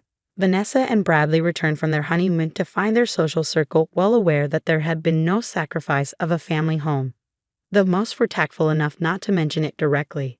Bradley has kept his word about wanting to know his new siblings, coming for dinner twice and even taking Max to a baseball game. Vanessa hasn't joined him, but she did send birthday cards to the twins last month, the first acknowledgement of their special day in years. The cabin has been renovated to accommodate small groups of children and their families, with the first grief retreat scheduled for next month. The twins have helped with the preparations, picking out games and books they think other kids might find comforting. "Do you think Dad would be happy about what we did with the cabin?" Olivia asked me recently as we sorted through old photos for the retreat center's walls. I showed her a picture of Richard at the cabin, arms spread wide as if embracing the mountains behind him, his face alight with joy. "I think he would love knowing his special place is helping children heal," I told her honestly. "Your dad believed homes weren't just buildings. They were places where people could feel safe, loved, and remembered." "Even Vanessa?" Max asked, surprising me with his insight. "Even Vanessa," I agreed, "maybe especially Vanessa." Last week, an envelope arrived in the mail, a check from Vanessa with a brief note, "For the cabin trust. Not all dreams need to cost a fortune." It wasn't an apology, not exactly. But as I deposited the check into the trust account, I recognized it for what it was, a small step across the chasm that had separated our family for so long. Richard would have understood.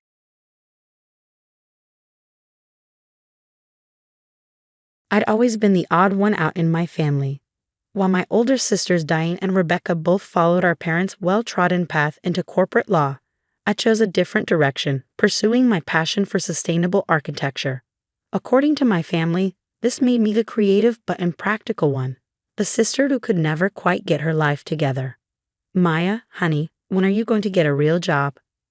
Mom would ask during our monthly family dinners, despite the fact that I'd been working at the same architecture firm for 7 years.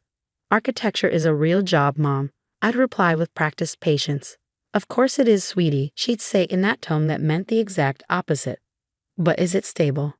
It didn't matter that I'd helped design award-winning sustainable buildings across the country. It didn't matter that I lived comfortably within my means in a modest but beautifully renovated apartment, because I didn't match their definition of success. Corner office, 6-figure salary, luxury car. They viewed my life choices with a mixture of confusion and pity. My sisters were particularly vocal about my supposed financial instability. Diane, the eldest at 37, never missed an opportunity to remind everyone about her latest bonus or vacation home purchase. Rebecca, 35, was more subtle but equally condescending, offering to help me with my budget whenever I mentioned any purchase larger than a coffee. I learned to brush off their comments over the years, focusing instead on building a life that made me happy rather than one that impressed them. But what happened last spring still makes my blood boil when I think about it. It started with a family dinner in March. Diane had just received a promotion and was in rare form, dominating the conversation with tales of her corporate heroics. So to celebrate, she announced, clinking her fork against her wine glass dramatically, "I've decided to treat the family to a luxury vacation in Bali this summer. 2 weeks at a 5-star resort, all expenses paid." Our parents beamed with pride while Rebecca gasped in delight. That's incredibly generous, Diane. Well, it's important to share success with the people who matter, Diane replied, smiling broadly.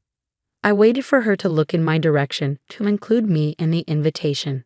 Instead, an uncomfortable silence fell over the table as everyone suddenly became very interested in their plates. Maya, Diane finally said, her voice taking on a delicate tone that immediately put me on edge. We were thinking this trip might be a bit much for your situation. My situation? I repeated, setting down my fork. You know, Rebecca chimed in with Fox concern. With your career being more passion-driven than profit-driven, the time off alone would be a financial hit for you. Not to mention the spending money you'd need, Diane added. We're planning some exclusive excursions that are quite costly. I felt heat rising to my face as I realized what was happening. Are you saying I'm not invited to the family vacation because you think I can't afford it? No, no, Mom interjected quickly. They're just concerned about putting you in an awkward position. We know how independent you are, Dad added, clearly uncomfortable. You wouldn't want us paying your way. Even though we absolutely would, Diane said with artificial sweetness that made my teeth hurt. But we know your pride wouldn't allow it. The assumption was so wildly off base that I almost laughed. While I lived more modestly than my sisters by choice, I was far from struggling financially.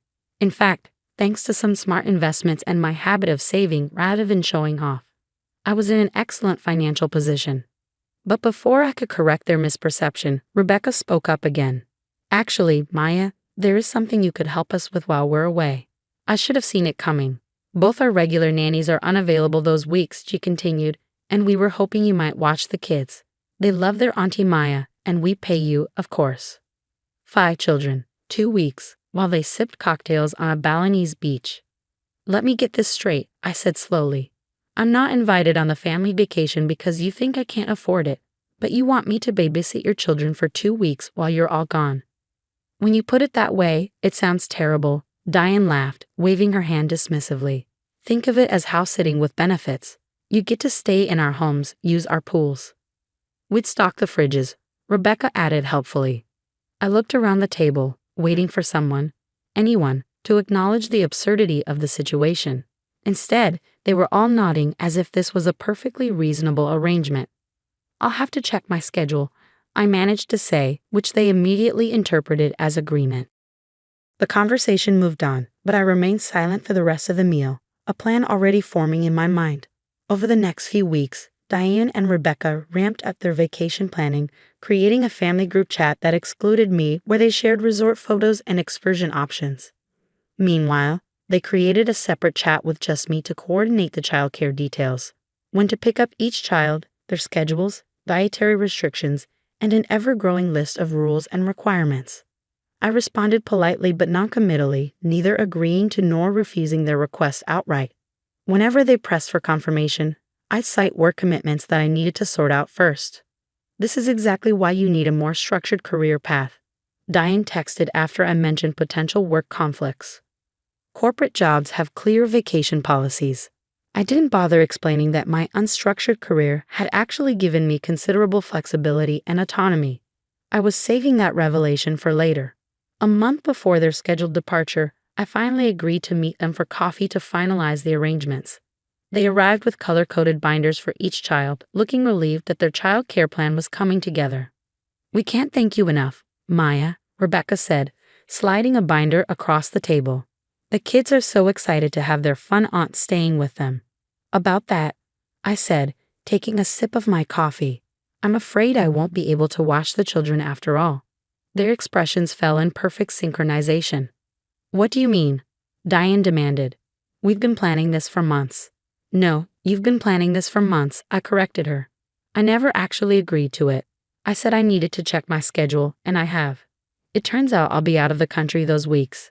Out of the country? Rebecca echoed incredulously. Where could you possibly be going? I smiled. Bali, actually. The silence that followed was deeply satisfying. That's not funny, Maya, Diane finally said. I'm not joking. I've booked my own trip to Bali. Different resort, different dates. I'm leaving a week before you and staying a week longer, actually.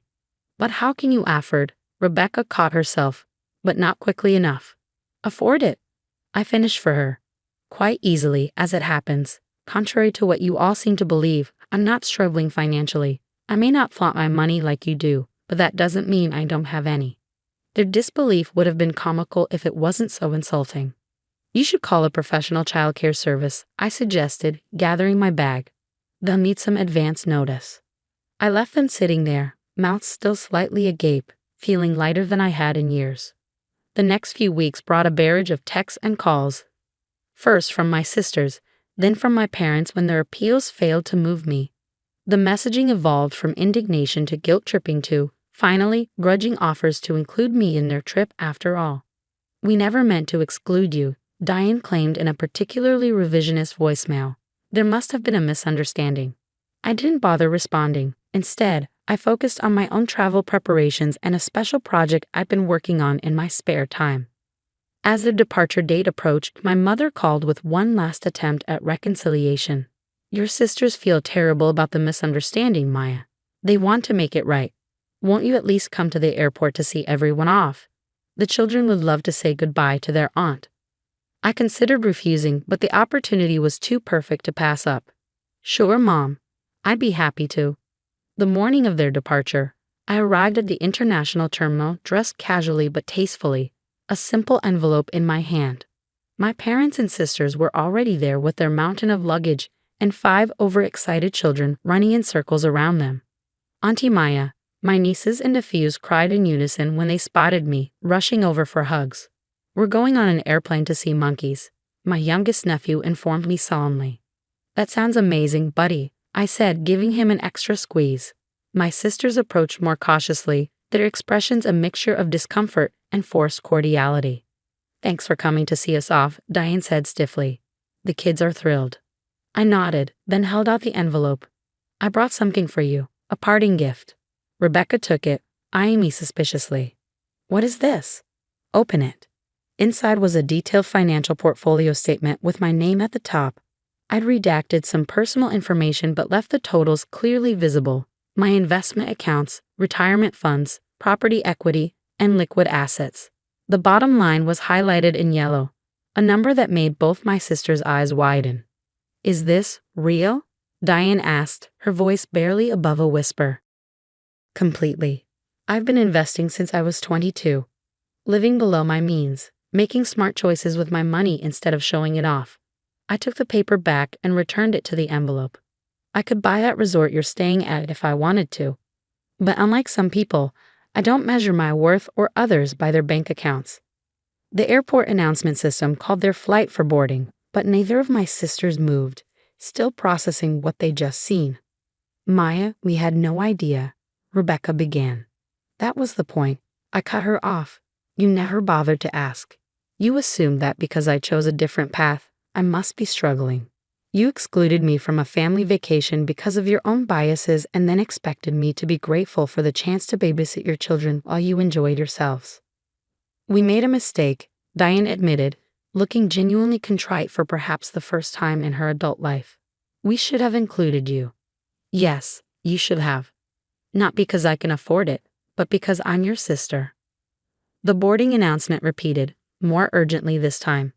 You should get going, I said, stepping back. Wouldn't want to miss your flight. Wait, Rebecca said suddenly. If you're so financially secure, why did you let us believe otherwise all these years? Why live in that small apartment and drive that old car? I smiled. Because I value experiences over possessions, sustainability over excess, and authenticity over appearances. My life looks exactly the way I want it to, whether you understand that or not. With that, I hugged each of my nieces and nephews, promised to bring them souvenirs from my own Bali trip, and walked away, leaving my sisters to make a mad dash for their gate. They missed their flight. I know this because I was already relaxing in the airline lounge, waiting for my own departure later that day. I'd actually changed my plans when Mom had convinced me to come to the airport. Why drive there twice? My flight to Bali, in business class, wasn't leaving for another 4 hours. As I sipped my complimentary champagne, my phone buzzed with a text from Mom. Girls missed their flight. Rebooking for tomorrow. What did you say to them? I didn't reply. Some lessons are worth missing a flight for. My time in Bali was transformative, not because of the luxury resort or the infinity pool, though those were nice. But because for the first time in my adult life, I felt completely free of my family's expectations and judgments. I hiked through rice terraces, learned traditional cooking techniques from local chefs, participated in a community-led reforestation project, and sketched designs for my own sustainable tiny house that I'd been dreaming about building. I returned home renewed and more certain than ever about my chosen path.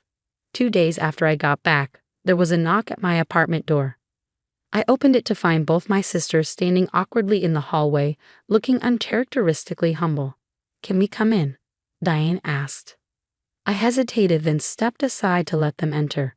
They looked around my modest apartment with new eyes, not with pity or condescension, but with curiosity and perhaps a touch of envy at the evident thought and care in every detail, from the living wall of plants to the custom-built furniture I designed myself. "Your place is actually really beautiful," Rebecca admitted, running her hand along the reclaimed wood counter I'd installed. "Thank you." An uncomfortable silence fell until Diane finally spoke. "We owe you an apology, a big one." "Yes, you do," I agreed, not making it easier for them. "We were wrong to exclude you from the trip based on assumptions about your finances," Rebecca said, "and even more wrong to then expect you to watch our children." "It was entitled and thoughtless," Diane added. "And when we saw your portfolio," she shook her head, "it was a wake-up call about how little we actually knew about your life." I studied their faces, looking for the sincerity I'd rarely seen from them before. Surprisingly, it seemed genuine. Bali was enlightening, Rebecca continued. "Being there, seeing a different culture, it made me realize how caught up we've been in a very narrow definition of success. Our kids wouldn't stop talking about how cool Auntie Maya's job is, designing buildings that help the environment," Diane said with a hint of a smile. "Jackson told his entire kids club that his aunt is saving the planet while we just push papers around." I couldn't help but laugh at that. Kids have a way of cutting to the truth. "We'd like to start over," Rebecca said hesitantly. "Get to know the sister we apparently never bothered to understand. Maybe you could show us what you actually do," Diane suggested. "Your current projects. We've never really asked, and that's on us." I considered their offer. Years of dismissal and judgment couldn't be erased with one apology. But people can change when their perspectives are forcibly shifted. And while I have found peace in my independence, there was a part of me that had always wished for a genuine connection with my sisters. "I'm working on designs for a community of affordable, sustainable homes," I said finally. "I could show you the site next weekend, if you're free." The relief on their faces was palpable. "We'll be there," they promised in unison. As they prepared to leave, Diane paused at the door. "One more thing. Dad's 70th birthday is coming up next month. We were thinking of a family trip to the California wine country, a real family trip this time. Would you help us plan it? You've always had better taste than we have." I smiled, nodding. "I'd like that." After they left, I sat in my living room surrounded by the life I'd built for myself. Modest by their standards, perhaps, but intentional and fulfilling in ways they were only beginning to understand. The path to rebuilding our relationship would be long, but for the first time, it seemed possible. Sometimes the most effective revenge isn't about getting even, but about finally being seen for who you truly are. 2 weeks later, I met my sisters at the construction site for my sustainable housing project. They showed up wearing impractical shoes and looking out of place among the dirt and building materials. But they were there, asking questions, listening intently as I explained the solar systems and water reclamation designs. "This is actually incredible, Maya," Diane said, genuine admiration in her voice as she studied the plans. "You're building homes people can actually afford that don't destroy the planet." "Meanwhile, we're helping billionaires become trillionaires," Rebecca added with a self-deprecating laugh. As we walked back to our cars, Rebecca linked her arm through mine, a small gesture that would have seemed impossible months ago. "You know what Jackson asked me yesterday?" Diane said, brushing dust from her sleeve. "He wanted to know if it was too late for Mommy to become an architect like Auntie Maya." I raised an eyebrow. "And what did you tell him?" She smiled. "I told him it's never too late to follow a better path." Nothing had changed overnight. My sisters still lived in their mansions and worked their high-powered jobs. I still preferred my sustainable apartment and meaningful career. But something fundamental had shifted in how we saw each other. not as competitors on the same narrow track, but as women who had chosen different paths worth respecting.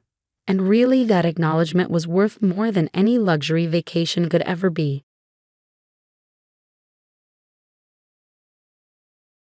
The worst part about betrayal isn't the pain, it's the confusion. That moment when everything you thought you knew about someone shatters, leaving you to wonder if any of it was ever real. I had that moment 6 months ago, watching my sister Amy systematically destroy everything I'd worked for, all while claiming she was a victim. I'm Charlotte Bennett, and this is the story of how my sister tried to ruin my life, not realizing I had proof of what she'd really done. Growing up, Amy and I were the closest of sisters despite being complete opposites. I was the quiet one, spending hours with my nose in books, dreaming of becoming an architect. Amy was the social butterfly, captain of the cheerleading squad, always the center of attention. We balanced each other out, my calm to her chaos, her spontaneity to my planning. "You're so lucky to have each other," people would say. Sisters who are best friends. And we were best friends through high school, through college, through the early years of our careers.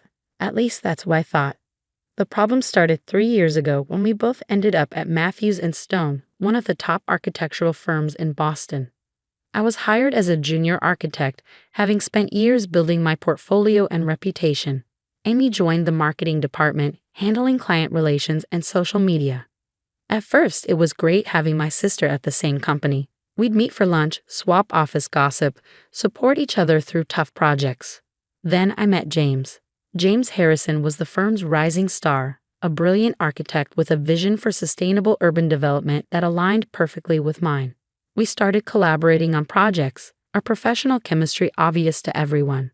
The personal chemistry developed more slowly, built on late nights reviewing plans and shared passion for transforming cities. "He's totally into you," Amy would tease during our lunch breaks. "You should go for it." So I did. James and I started dating, keeping it professional at work, but growing closer outside the office. After a year, he proposed. Amy was the first person I told, squealing with excitement as I showed her the ring. "I'm so happy for you." She hugged me tight. "You deserve this, Char. All of it." Looking back, I should have noticed how her smile didn't quite reach her eyes. The engagement coincided with a major opportunity at work. Matthews and Stone was competing to design Boston's new Civic Center, a prestigious project that would put the winning team on the map. James and I were chosen to lead the bid, our complementary styles and shared vision making us the natural choice. That's when things started going wrong. First, our preliminary designs disappeared from the secure server. It eventually recovered them, but we lost 3 crucial days of work. Then key client meetings got mysteriously rescheduled without our knowledge. Emails went missing, presentations got corrupted, deadlines got confused. Mercury must be in retrograde or something, Amy said when I complained about our string of bad luck. But don't worry, I'm sure you'll pull it together. The final presentation was a disaster. Somehow, our carefully prepared materials were replaced with an earlier unfinished version. We looked unprofessional, unprepared. The Civic Center project went to another firm. James was devastated. I was furious. The partners were disappointed. And Amy was sympathetic, but there was something off about her response. "Maybe it's for the best," she said over drinks that night. "You've been so stressed about the wedding planning anyway. Now you can focus on that." The wedding. I'd almost forgotten how many strange things had been happening with that too. Vendors claiming they'd received cancellation emails from me. Deposits going missing. Last-minute problems with everything from the flower arrangements to the caterer's menu. "Wedding planning is always chaotic," my mother said when I mentioned the issues. "Thank goodness Amy's helping you sort everything out." Yes, Amy had inserted herself into every aspect of the wedding planning, offering to handle communications with vendors, saying she wanted to take stress off my plate. I'd been grateful at the time, too busy with work to question it. Then came the incident that changed everything. I was working late one night, trying to rebuild our reputation after the Civic Center disaster. The office was empty except for the cleaning staff. And unexpectedly, I found her in my office, at my computer. "Oh," she jumped when I walked in. I was just looking for that vendor spreadsheet. For the wedding. Something about her reaction felt wrong. The vendor information was in our shared Google Doc. She had no reason to be on my work computer. But before I could question it, she rushed out, saying she was late for drinks with friends. The next morning, James was called into a partner meeting. Someone had reported us for ethical violations, claiming we'd stolen design elements from competitors for the Civic Center bid. They had screenshots of emails, documents that seemed to prove it. We were suspended pending investigation. I can't believe you'd do this to me, James said later, his voice cold. Those emails came from your account, Charlotte, your computer. I didn't. You know I wouldn't. But the evidence looked damning. And in the middle of it all, Amy played the supportive sister perfectly, defending me to anyone who would listen, all while subtly spreading doubt. I just don't understand it, she'd say to colleagues. Charlotte's always been so honest. The pressure must have gotten to her. The investigation dragged on. James and I were cleared of the most serious charges. The partners accepted that the emails could have been planted. But our reputations were damaged. The trust was broken. I need time to think, James said, removing his engagement ring. About us, about everything.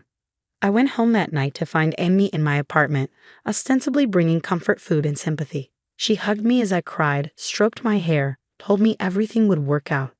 Maybe James isn't the right one anyway, she said softly. If he doesn't trust you. That's when I saw it. A flash of satisfaction in her eyes, quickly hidden behind sisterly concern. In that moment, all the strange incidents of the past months suddenly connected like dots in a sinister drawing. The missing designs, the corrupted presentations, the vendor problems, the planted emails. It couldn't be, could it? But I had to be sure. The next day, I called in a favor from Marcus, our head of its security. I'd helped design his house last year, a project I'd done on the side. Something's not right, I told him. I need to know who's accessed my computer, my emails, everything. Marcus hesitated. That's not exactly.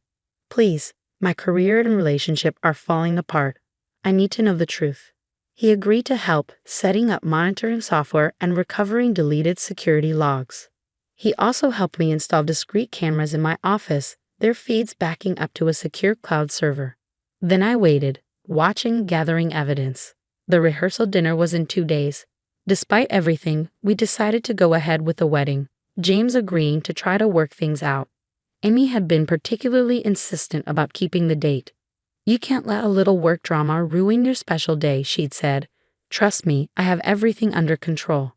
Those words should have terrified me. But for once, I was counting on my sister's need for control, her compulsion to be the center of attention. Because I knew something she didn't, the cameras had caught everything. Every late-night visit to my office, every deleted file, every planted email. And more importantly, they caught her phone calls, the ones she made when she thought she was alone. The story they told was worse than I'd imagined. The security footage told a story so twisted I could hardly believe it was real. Hours of video showing Amy in my office late at night, methodically sabotaging my work, planting false evidence, making calls to project clients to sow doubt about our team's integrity. But it was the phone conversations that revealed the true depth of her betrayal. Everything's going according to plan, she'd said in one call, thinking she was alone in my office. Charlotte's career is in shambles. James is doubting everything. Soon he'll realize I'm the one he should have been with all along. Marcus had recovered her deleted emails too.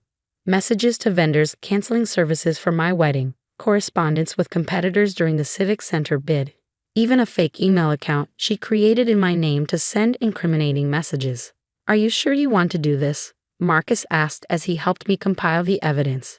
She's your sister. Not anymore, I said quietly. She stopped being my sister the moment she decided to destroy my life. The rehearsal dinner was at La Maison, an upscale French restaurant downtown. Amy had insisted on handling the arrangements naturally. As guests arrived, I noticed she'd seated herself next to James at the main table, with me relegated to the far end. James looked uncomfortable but resigned.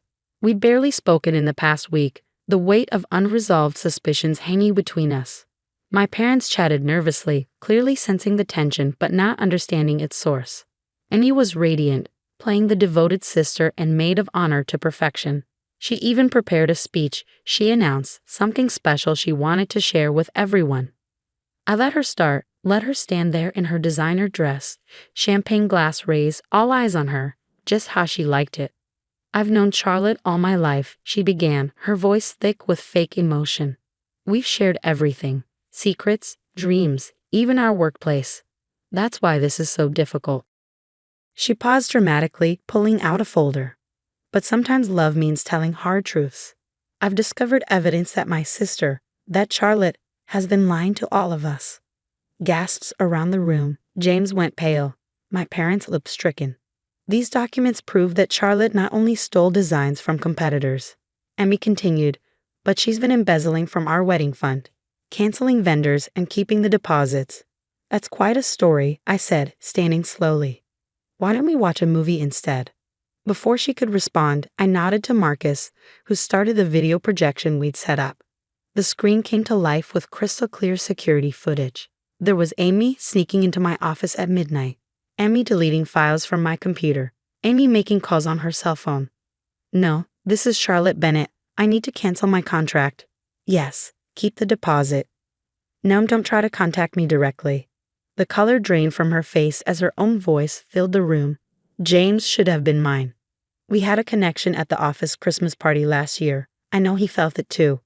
But then little Miss Perfect had to swoop in. More footage played. Emmy sending emails from my computer. Emmy planting false documents. Emmy laughing on the phone about how perfectly her plan was working. Turn it off, she whispered. Why? I asked. Isn't this the truth you wanted to share? The room had gone deadly quiet. James was staring at Amy with a mixture of disgust and disbelief. My parents looked like they'd been slapped. I can explain, Amy started, but her voice cracked. Let me explain, I said, my voice carrying in a silence. You couldn't stand that I was succeeding on my own merits, that James chose me, that for once in our lives I had something you wanted and couldn't take. That's not. I never. Never what? Never sabotaged my career, never tried to ruin my relationship, never betrayed your own sister out of jealousy and spite. I played one final clip. Amy in my office just yesterday, practicing her rehearsal dinner speech, gloating about how this would be her masterpiece, her final triumph. I'd say your performance was brilliant, I continued as the screen went dark, but brilliance requires originality. All you've done is play the same role you always have. The center of attention, the star of the show. Only this time you went too far. The partners from Matthews and Stone were in attendance. My guests, though Amy hadn't known that when she planned seating. They looked thunderous as they approached her. Ms. Bennett, the senior partner said, I suggest you come to our office first thing Monday morning to discuss your employment status and bring your lawyer. James stood up, finally finding his voice. Charlotte, I am so sorry. I should have trusted you. Yes, I agreed. You should have. My parents were crying quietly in their seats. Mom reached for Amy, but she jerked away, her composure finally cracking. You always got everything, she screamed at me. The grades, the career, the perfect relationship. It wasn't fair. I just wanted what I earned. I finished for her. What I worked for. While you were partying through college and expecting things to be handed to you, I was building my career. While you were flirting with every man in the office, I was developing a real relationship. The only thing that wasn't fair was having a sister who'd rather destroy me than see me succeed. Security arrived, Marcus's final arrangement. They escorted Amy out as she continued to scream about unfairness and betrayal, her mascara running down her face. The aftermath was both easier and harder than I'd expected. Matthews and Stone launched a full investigation, eventually firing Amy and clearing my name completely. Several vendors came forward with recordings of her cancellation calls, and the missing deposits were traced to an account she opened in my name. James and I postponed the wedding, opting for counseling to rebuild our trust. He's working hard to make amends for doubting me, understanding now how skillfully Amy had manipulated everyone. My parents, that's been the hardest part. They're in therapy too, trying to understand how they missed the signs, how their parenting may have contributed to Amy's sense of entitlement and competitiveness. We always said you were lucky to have each other, Mom told me sadly. Maybe we should have taught you both to be worthy of having each other instead. Amy moved across the country after everything came out. Last I heard, she's working at a small marketing firm, under strict supervision. She still maintains she was the victim somehow, that I drove her to it by being too perfect. The wedding finally happened 6 months later. Smaller, more intimate, but more genuine.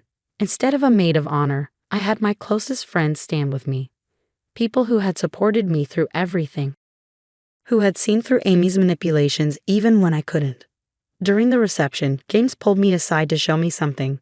A small album of security photos Marcus had given him, showing me working late nights on the Civic Center project, completely focused, passionate about my work. "This is why I fell in love with you," he said. "Not because of grand gestures or dramatic scenes, but because of your quiet dedication, your genuine passion for what you do." We're back at Matthews and Stone, our reputations not just restored but enhanced by how we handled the crisis. The partners have put us in charge of a new sustainable housing project, bigger than the Civic Center would have been. Yesterday, I found an old photo of Amy and me as kids, grinning at the camera with ice cream on our faces. Sometimes I miss that sister, the one who shared secrets and dreams before jealousy poisoned everything. But then I remember that person never really existed. She was just another role Amy was playing, waiting for her chance to steal the spotlight. The security cameras are gone from my office now, but I've kept one small reminder of everything that happened. On my desk sits a simple frame containing a fortune cookie message I got the day I decided to investigate Amy's betrayal. The truth has a way of coming to light. The only question is whether you're ready to see it. I was ready. It hurt, it changed everything, but it also set me free. Free from manipulation, free from false loyalty, free from the exhausting task of managing Amy's endless need for attention and validation. Last week, a young intern came to me for advice about office politics and difficult colleagues. I thought carefully before answering. Success isn't about defeating others, I told her. It's about being someone who can face herself in the mirror every morning, knowing she's earned her place through hard work and integrity. Amy never understood that. She was so busy trying to take what others have that she never built anything of her own. That's the real tragedy, not that she betrayed me, but that she betrayed herself, becoming exactly the kind of person she always accused others of being. As for me, I'm building things again, buildings, relationships, a life based on truth rather than competition. Sometimes the best revenge isn't about getting even. It's about getting better, about refusing to let someone else's darkness dim your light. The truth may hurt, but lies destroy. I chose truth, and in the end, that made all the difference.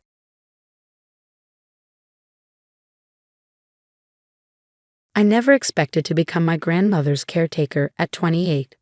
I had a promising career as an environmental engineer in Chicago, a small but trendy apartment, and a life that was finally finding its rhythm after years of hard work.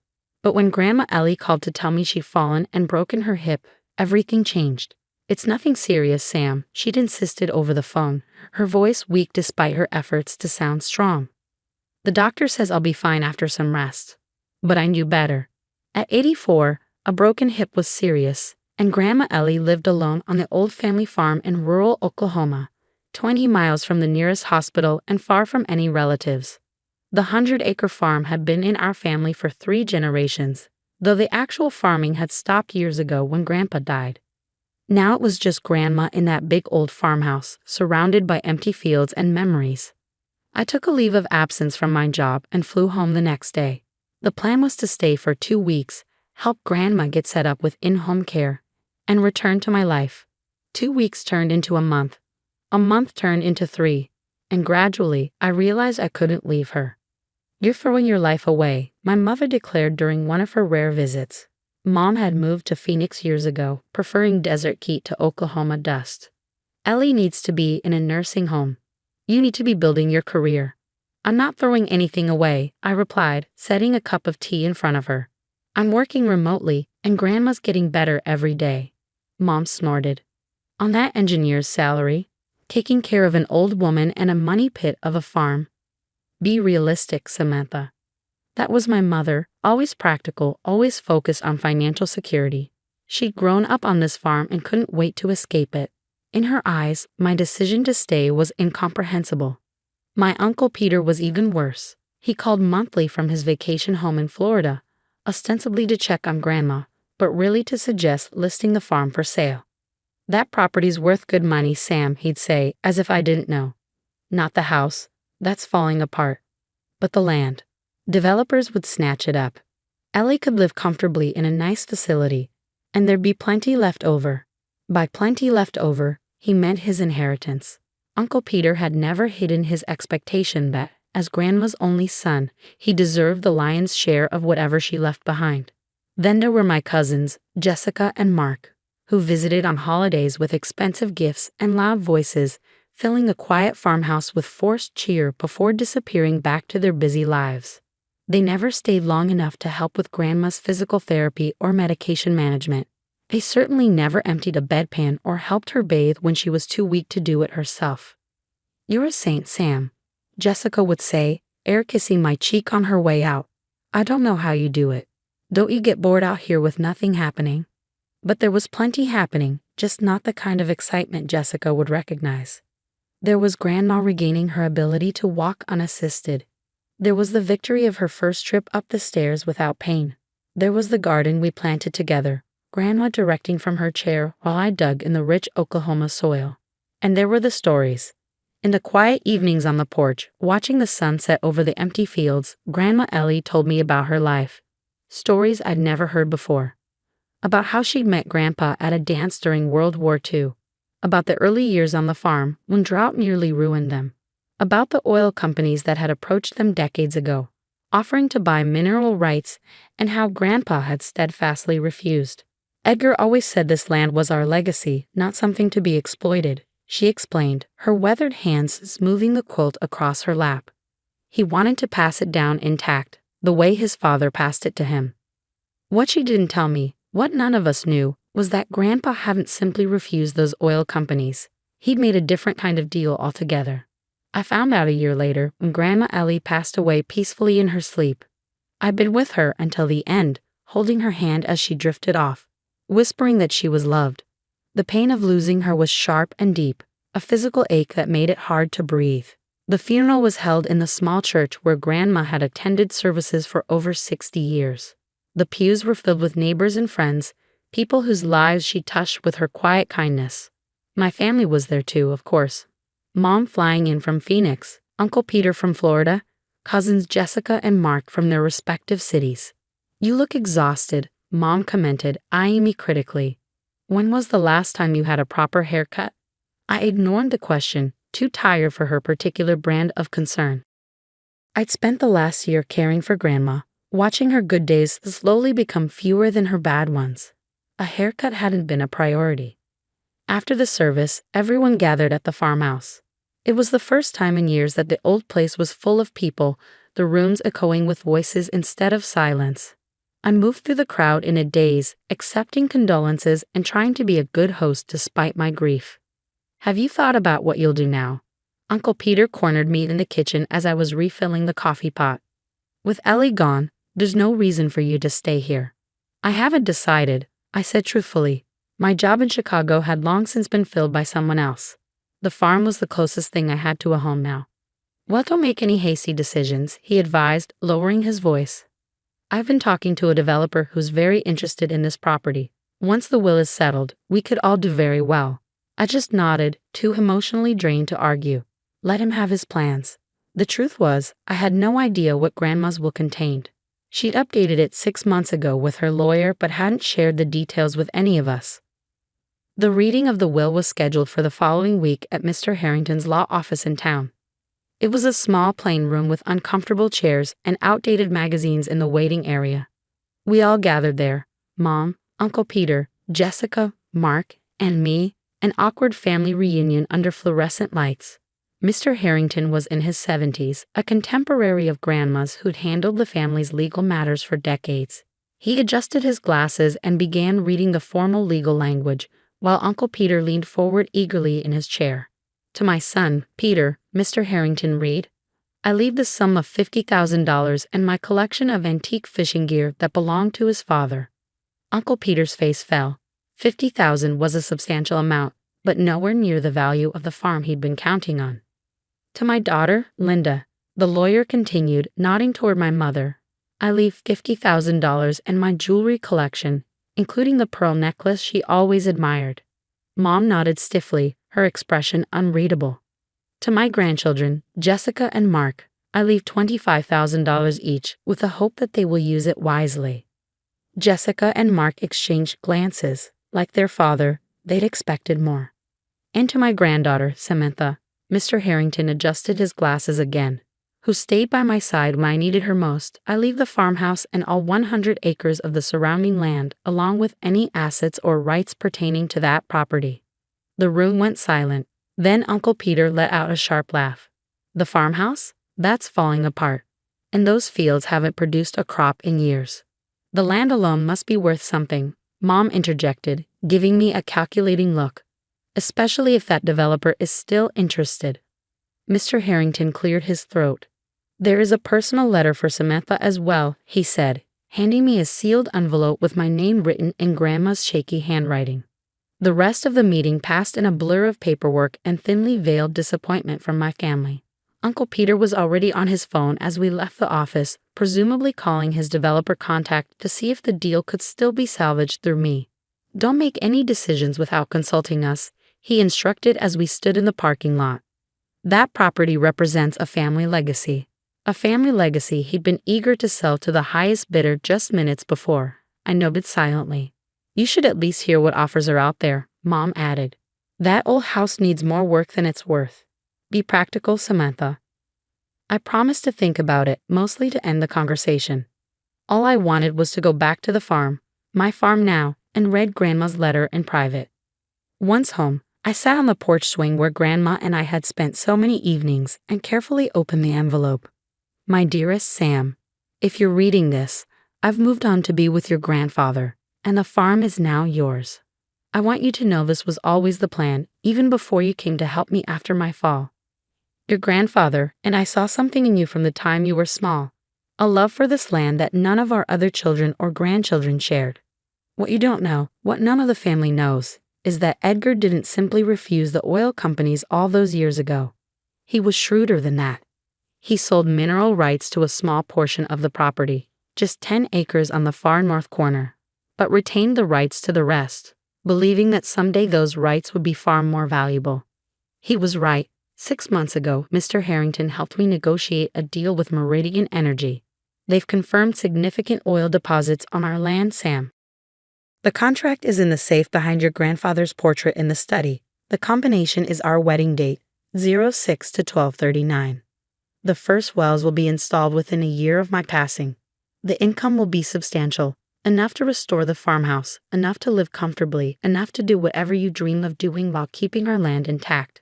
This is your legacy now, not just the money, but the responsibility of stewardship.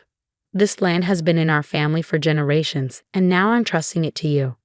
I've seen how you care for things, Sam, how you tended to me, how you nurtured the garden, how you repaired the old porch swing without being asked. You have your grandfather's hands and heart. The others see the farm as a burden or a cash cow. You see it as a home. I love you, my sweet girl. Thank you for the gift of your time and care in my final years. I hope this gift I leave to you brings you as much joy as you brought to me. All my love, Grandma Ellie. I read the letter twice, tears streaming down my face, before going to the study.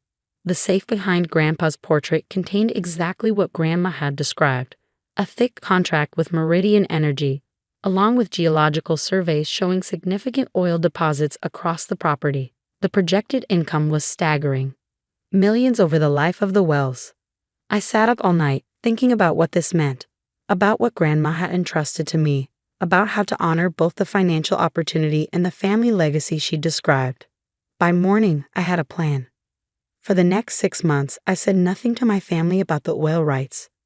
When Uncle Peter called with news of a developer willing to pay top dollar for the land, I politely declined.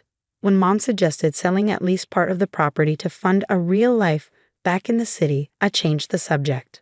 That farmhouse is eating up all your savings, she warned during one phone call. You're as stubborn as Ellie was. Thank you, I replied, taking it as the compliment it wasn't intended to be. Meanwhile, Meridian Energy began the process of installing the first wells on my property. I worked closely with their environmental teams to ensure minimal disruption to the land. I used some of the initial payments to begin restoring the farmhouse, hiring local contractors to repair the roof and replace the ancient plumbing. When the first well was completed and ready to begin production, I decided it was time. I sent identical invitations to Mom, Uncle Peter, Jessica, and Mark. You were cordially invited to a gathering at the family farm to celebrate new beginnings. Saturday, June 12th, 2 p.m. They all accepted, probably curious about what I could possibly be celebrating in that money pit of a farm. The day of the gathering was perfect. Clear blue Oklahoma sky, gentle breeze, the fields around the farmhouse lush and green. I'd had the house painted, the porch rebuilt, the garden landscaped. It looked better than it had in decades. Uncle Peter arrived first, his luxury SUV kicking up dust on the long driveway. He stepped out and looked around with obvious surprise. "Place looks different," he commented, taking in the improvements. "You've been busy." "I have," I agreed, leading him to the back porch where I'd set up refreshments. Mom, Jessica, and Mark arrived soon after, all making similar observations about the farm's transformation. "This must have cost a fortune," Mom said suspiciously. "Where did you get the money, Samantha?" "That's actually why I asked you all here today," I replied, handing each of them a glass of Grandma's favorite lemonade. "I wanted to show you something." I led them across the backfield, following a newly graveled path toward the north corner of the property. As we crested a small hill, the oil well came into view, a pumping unit moving rhythmically up and down against the horizon. They all stopped in their tracks. "Is that?" Uncle Peter began, his voice faltering. "An oil well." "Yes," I confirmed. "The first of several Meridian Energy will be installing over the next year." "There's oil on this property?" Mark asked incredulously. "Quite a lot, according to the surveys." I handed each of them a copy of a simplified version of the contract. Grandpa suspected it decades ago. He sold mineral rights to a small section but kept the rest. Grandma finalized this deal 6 months before she died. They stared at the papers, then at the well, then at me, their expressions a mix of shock, confusion, and dawning comprehension. "All this time," Uncle Peter said slowly, "when we thought this land was worthless." "It was never worthless," I corrected him. "It was always valuable, as our family home, as our heritage, as the place Grandma and Grandpa built their lives. The oil is just a bonus." "How much?" Jessica asked bluntly, scanning the contract. "How much is this worth?" "The projections are in the contract," I replied. "But it's substantial." Mom looked up from the papers, her face pale. "And Ellie left all of this to you?" "Just you?" "She left me the farm and everything pertaining to it," I confirmed, "including the mineral rights." A heavy silence fell over the group as they processed the implications. The worthless farm they'd urged me to sell was now revealed as an asset worth millions. The year I'd wasted caring for Grandma had resulted in an inheritance beyond any of their expectations. "Well," Uncle Peter finally said, forcing a smile, "I suppose congratulations are in order. You certainly lucked out, Sam." "It wasn't luck," I said firmly. "Grandma made a choice, just like I'm making one now." I handed each of them a second document, a legal agreement establishing the Ellie and Edgar Williams Foundation. 50% of the oil revenues will go into this foundation, I explained. Its mission is to support sustainable agriculture, environmental conservation, and elder care in this county. I'm establishing it in Grandma and Grandpa's names. "And the other 50%? Mom asked. "Is mine," I said simply, "to maintain this farm, to live my life, and to ensure this land stays in the family for the next generation, just as Grandma and Grandpa wanted." "You could sell it all now and be set for life," Mark pointed out. "Why hang on to this place?" I looked around at the rolling fields, the old farmhouse in the distance, the big oak tree where Grandpa had built a swing decades ago. "Because some things are worth more than money," I said. "Grandma always told me that true wealth isn't what you have, but who you are." I believe that. My family stayed for another hour, asking questions about the oil deal, the foundation, my plans for the farm. The conversations were strained, undercurrents of regret and resentment flowing beneath their congratulatory words. But I didn't mind. I hadn't invited them to gloat or to make them feel guilty. I'd invited them because despite everything they were still family, and because I wanted them to understand what Grandma had tried to teach us all, that care and presence matter more than material success, that legacy isn't just about money, and that sometimes the things that appear least valuable hold the greatest worth. After they left, I sat on the newly rebuilt porch swing as the sun began to set. In the distance, the oil well continued its steady rhythm, pulling hidden treasure from deep within the land. But the real treasure, I knew, was the lesson Grandma had left me: to see value where others see nothing, to care for what matters, and to understand that the richest legacies aren't always visible to the casual observer. I ran my hand along the smooth wood of the swing, feeling closer to Grandma than I had since her passing. "I understand now," I whispered to the evening air. "Thank you." And somewhere, I like to think, Grandma Ellie was smiling.